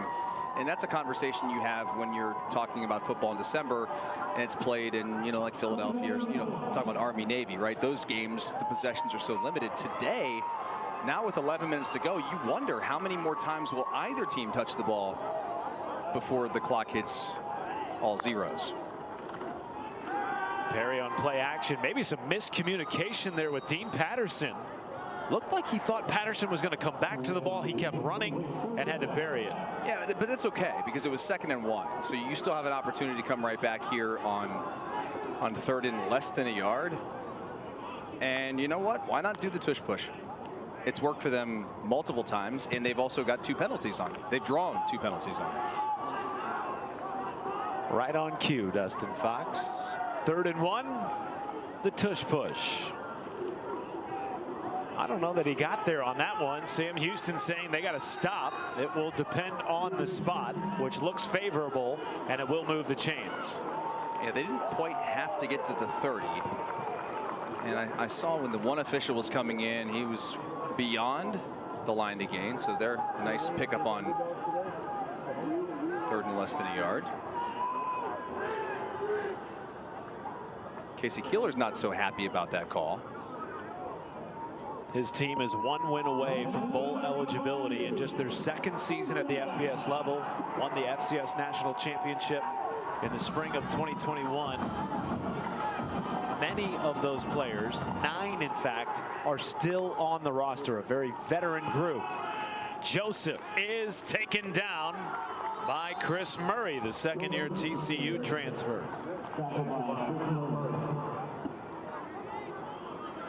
You talked, Matt, about some of these other teams becoming bowl eligible in their first year at the FBS level. There's a look at some powerhouse programs. And by the way, if you've ever watched a lot of FCS football, I'm obsessed with just football in general. So I nerd out with some FCS love. I mean, these teams are all powerhouses and have had success, when moving up to the FBS level. And I have no doubt that Casey Keeler and the job that he's done at Sam Houston, boy, especially when they get that new stadium coming in a couple of years and the infusion of cash to that program, it's going to be special. 2nd and 11. Perry complete to Patterson to make it 3rd and long. I'm not saying you have to take a shot, like I was saying, the entire 3rd quarter down the field, but I do think Rivers is the guy you want to try to get the ball to here. And it could be just an easy slant, something that doesn't have to be a throw beyond 10 yards down the field. It's 3rd and 5. I'll say this much, you got to get rid of the ball quickly, though, because that pass rush of Sam Houston has been getting after it.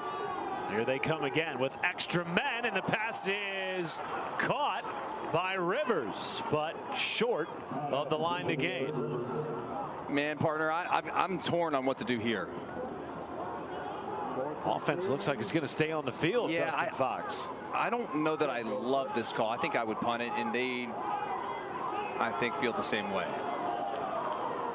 There was a moment of hesitation there.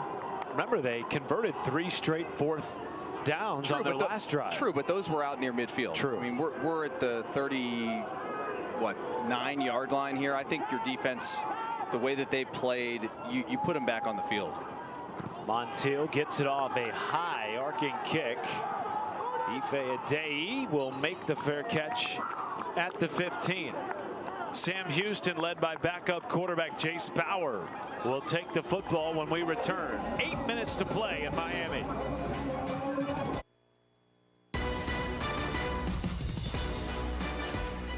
Seven here in a barn burner from South Beach. Well, here's our ABC College Football Saturday triple header with every team ranked in the top 25. At noon Eastern, number 12 Notre Dame takes on number 24 Navy in the Meadowlands. Then number 15 Bama to host number 21 Missouri. We cap things off.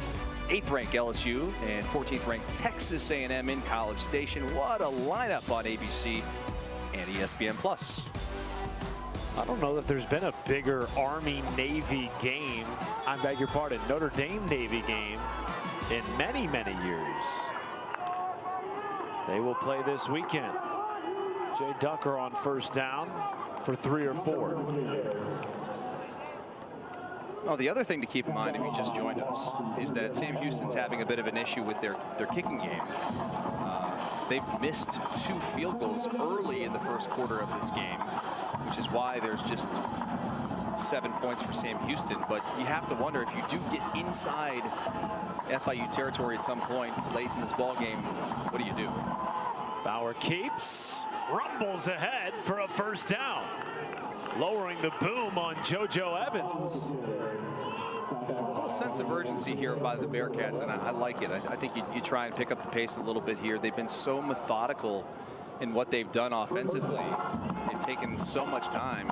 You know, you and I look at the real-time clock to see what time it is, how long. This has been a very, very fast game. A lot of long drives, not a lot of points.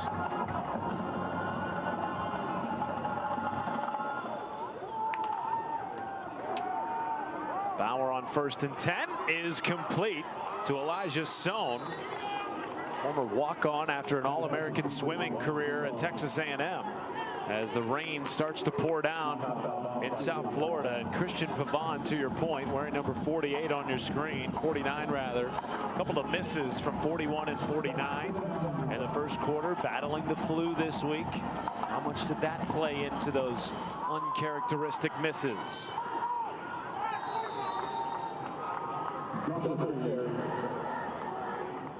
It's a nice start to this drive. You know, they started the possession about the 15-yard line, and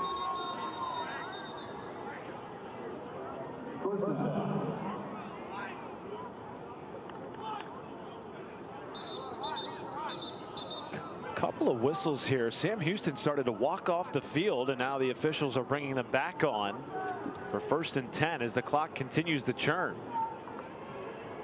Sort of interesting there that the clock didn't stop. Now it stops. Please reset the game clock to 6:18. 6:18.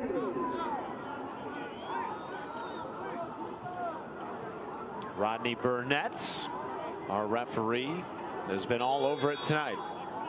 Mike McIntyre hoping his defense has at least one more stop in him with 6 minutes left in the 4th quarter.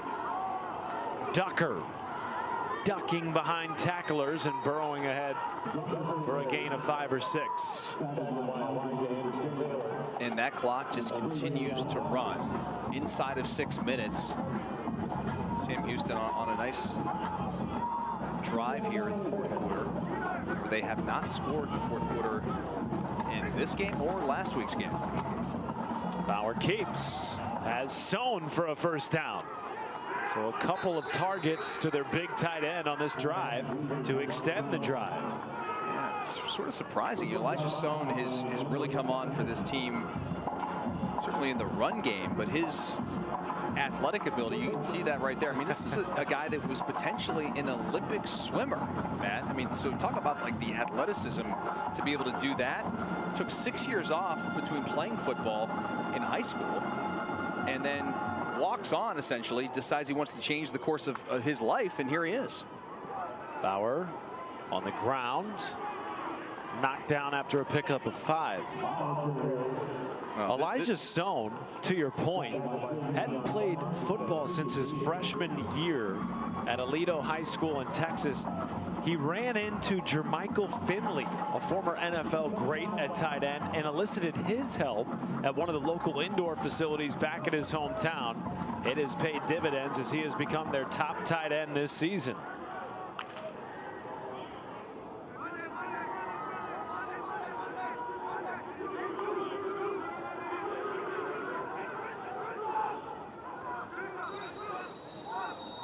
And a timeout taken by FIU, their first of the half. And that's surprising to take that timeout. The play clock was at 1 second. FIU there first, 30 seconds. And FIU takes the timeout as opposed to Sam Houston. I think that's sort of a bailout right there. We will come back to that. First, make sure you tip off your weekend with the first NBA Friday doubleheader of the season. Jalen Brunson, Karl Anthony Towns, and the Knicks. Check that. We are going to tell you about the UFC fight on Saturday night in Abu Dhabi, highlighted by a couple of legends, including Max Holloway in the main event. You can catch it at 2 Eastern, 11 a.m. Pacific on pay-per-view, with the prelims beginning 10 a.m. Eastern on the Plus. Why do you think they called that timeout there? I think they were confused and Maybe wanted to have a matchup they didn't like. Something, yeah. Obviously, they saw something they didn't like, but I peeked at the play clock. It was at 1 second when Coach McIntyre calls the timeout. So 2nd and 5. Jace Bauer met in the backfield by McKinney. They will fake the swing to McKinney. Bauer keeps. Bauer is still going and is brought down at the 10. After a gain of 20 by the Central Michigan transfer. That's a nice job by him. The question is, was it a design quarterback run or not? I don't think that it was, because you had the lineman going downfield, but they were trying to get the football off to the right quickly, so the lineman of course, in that situation are used to practicing the timing of that play. Bauer is the lead rusher tonight for Sam Houston with 67 yards on the ground.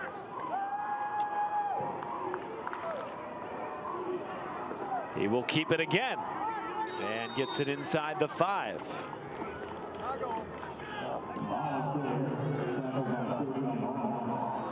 This has been one of the best drives of the night, and Sam Houston is continuing to churn clock here with less than 3:30 to go in the ball game. And Bauer's done a nice job on this drive specifically of really using his legs.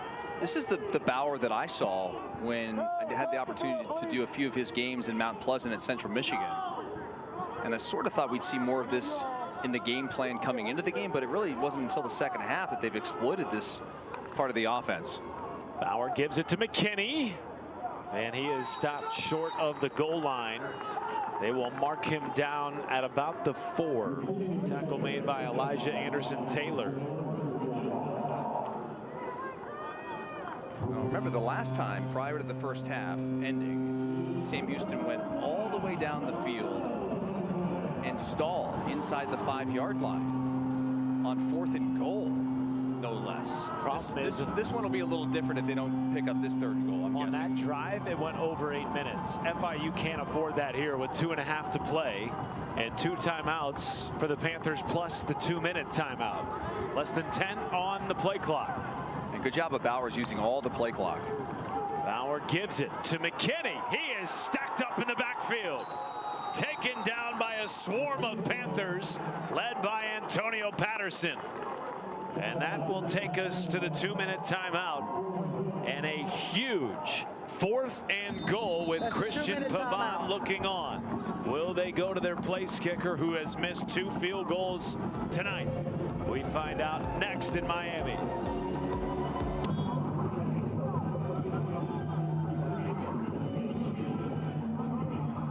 Christian Pavon comes back on for his 3rd field goal attempt of the night. He has missed 2 tonight from 41 and 49. He was 0 for 2 last week in the loss to Western Kentucky. The first one on the first possession of the game, banged it off the upright. Second one curled left of the goalpost.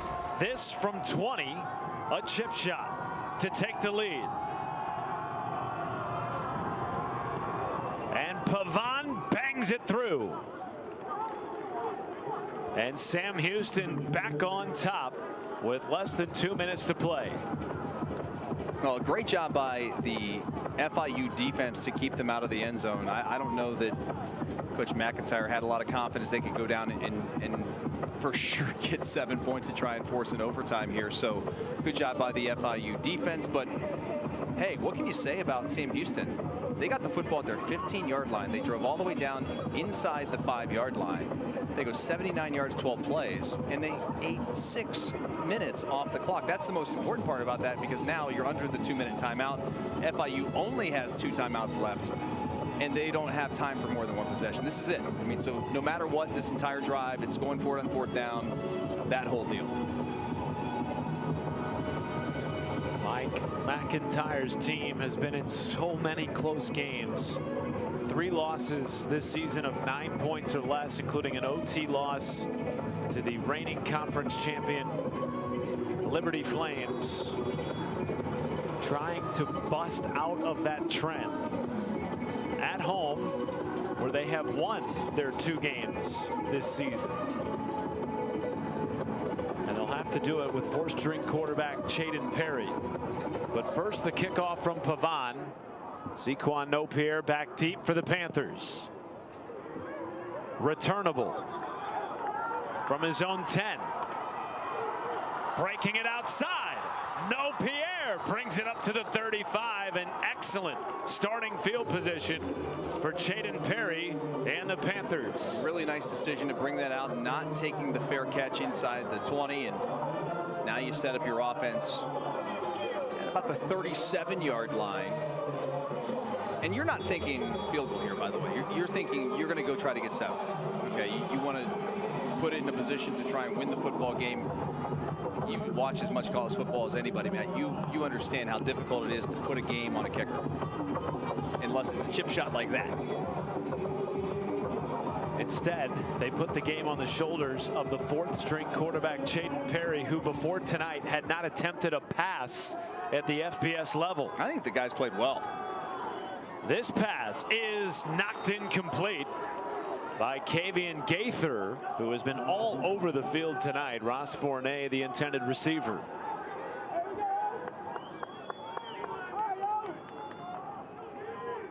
Now, this is the one time I think that you got to look to your playmakers. And who are those guys? It's number 3, Eric Rivers, and number 11, Dean Patterson. You know, Ross Fournette right there gets the target on first down. He has 3 catches on the year. Rivers in motion, top of your screen. Under pressure, and Perry has to throw it away, but there might be a flag against Sam Houston. Yeah, there is. There's 2 flags down now. The last one came after the hit. He took a shot.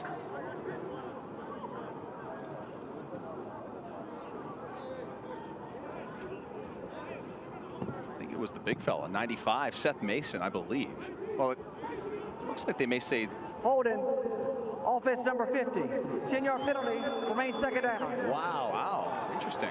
Nair Jackson with the holding penalty. Yeah, I thought there was going to be two penalties maybe offsetting here. Let's take a look at the end of the play.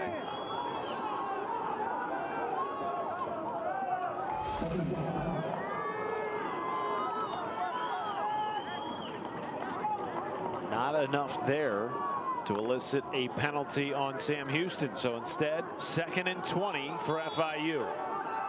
Don't got to get it all. 2 timeouts. You've got 3 downs to pick this up.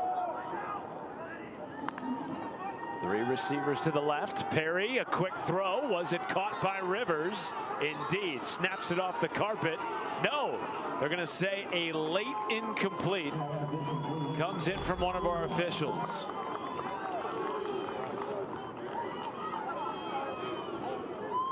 Well, it may be better it's incomplete because it was going to be about a 3-yard gain, and you had to either burn a timeout there or the clock would run.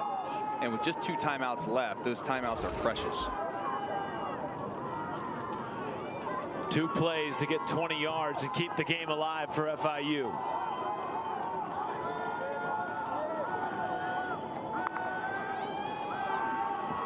Three-man rush. Perry underneath. No Pierre breaks 1 tackle and another. No Pierre is out across the original line of scrimmage and gives FIU a chance on 4th down. Well, they got to use the timeout now. He didn't get out of bounds. He tried. The official keeps the clock running. But what that does. FIU, that's their 2nd. Please reset the game clock to 1:22. Well, the game is on the line, partner. We got a 4th and about 9 coming up here with the ball game on the line. Can the Panthers pull some magic out of the Vice helmets?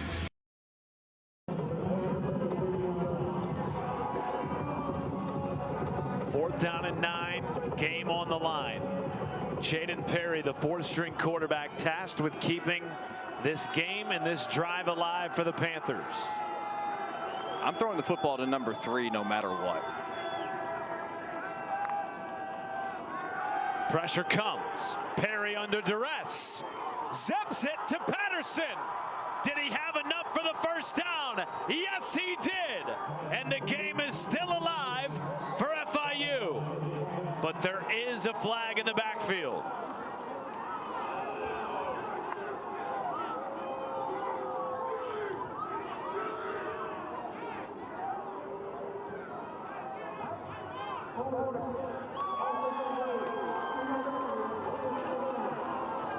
Devastating penalty, and the response from Mike McIntyre says it all.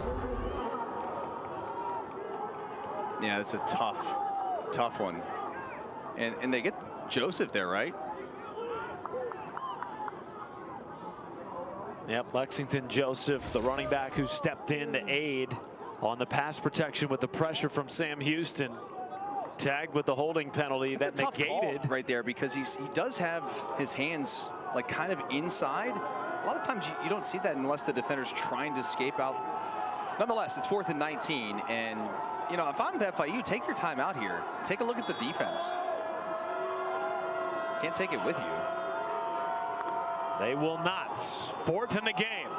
Perry running for his life. A flag in the backfield, and the pass is incomplete. Well, there's going to be a hole, but it'll be declined, and the game's going to be over.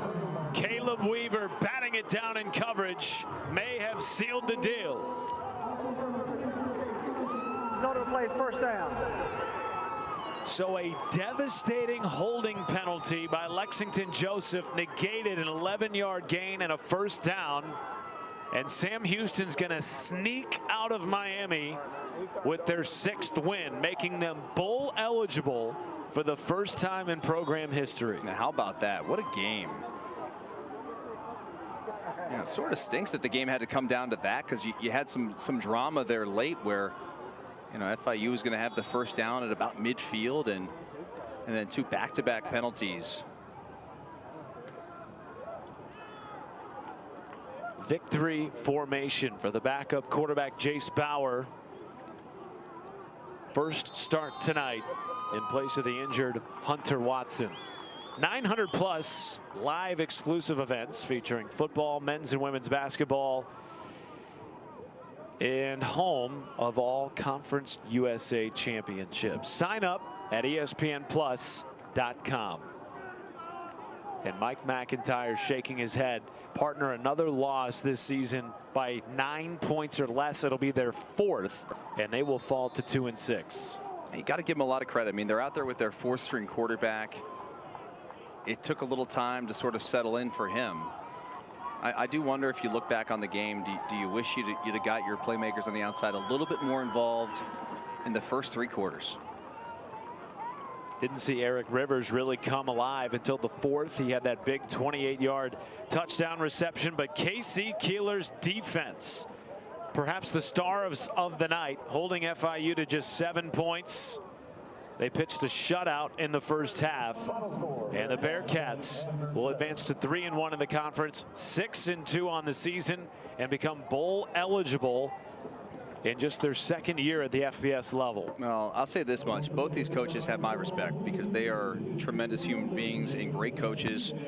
And, you know, for what K.C. Keeler had to go through a season ago, when they started 0-8, they moved up to the FBS level from the FCS level, and they sort of went through hell. They had to dig themselves out of it. They kept their culture, and here they are now bowl eligible a season later.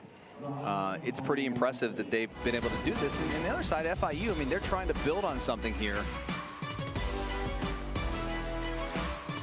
Feel bad they lost in their Vice uniforms, though, man. 0-2 in the Vice uniforms. McIntyre's doing a good job. Someone had to win. Someone had to lose. We enjoyed Vice Night here in Miami. We hope you did too. Sam Houston lost their first 8 games as an FBS team. They've since won 9 of their last 12. For Dustin Fox, Jeff Graham, Anthony Giassi, I'm Matt Schumacher. So long from Miami.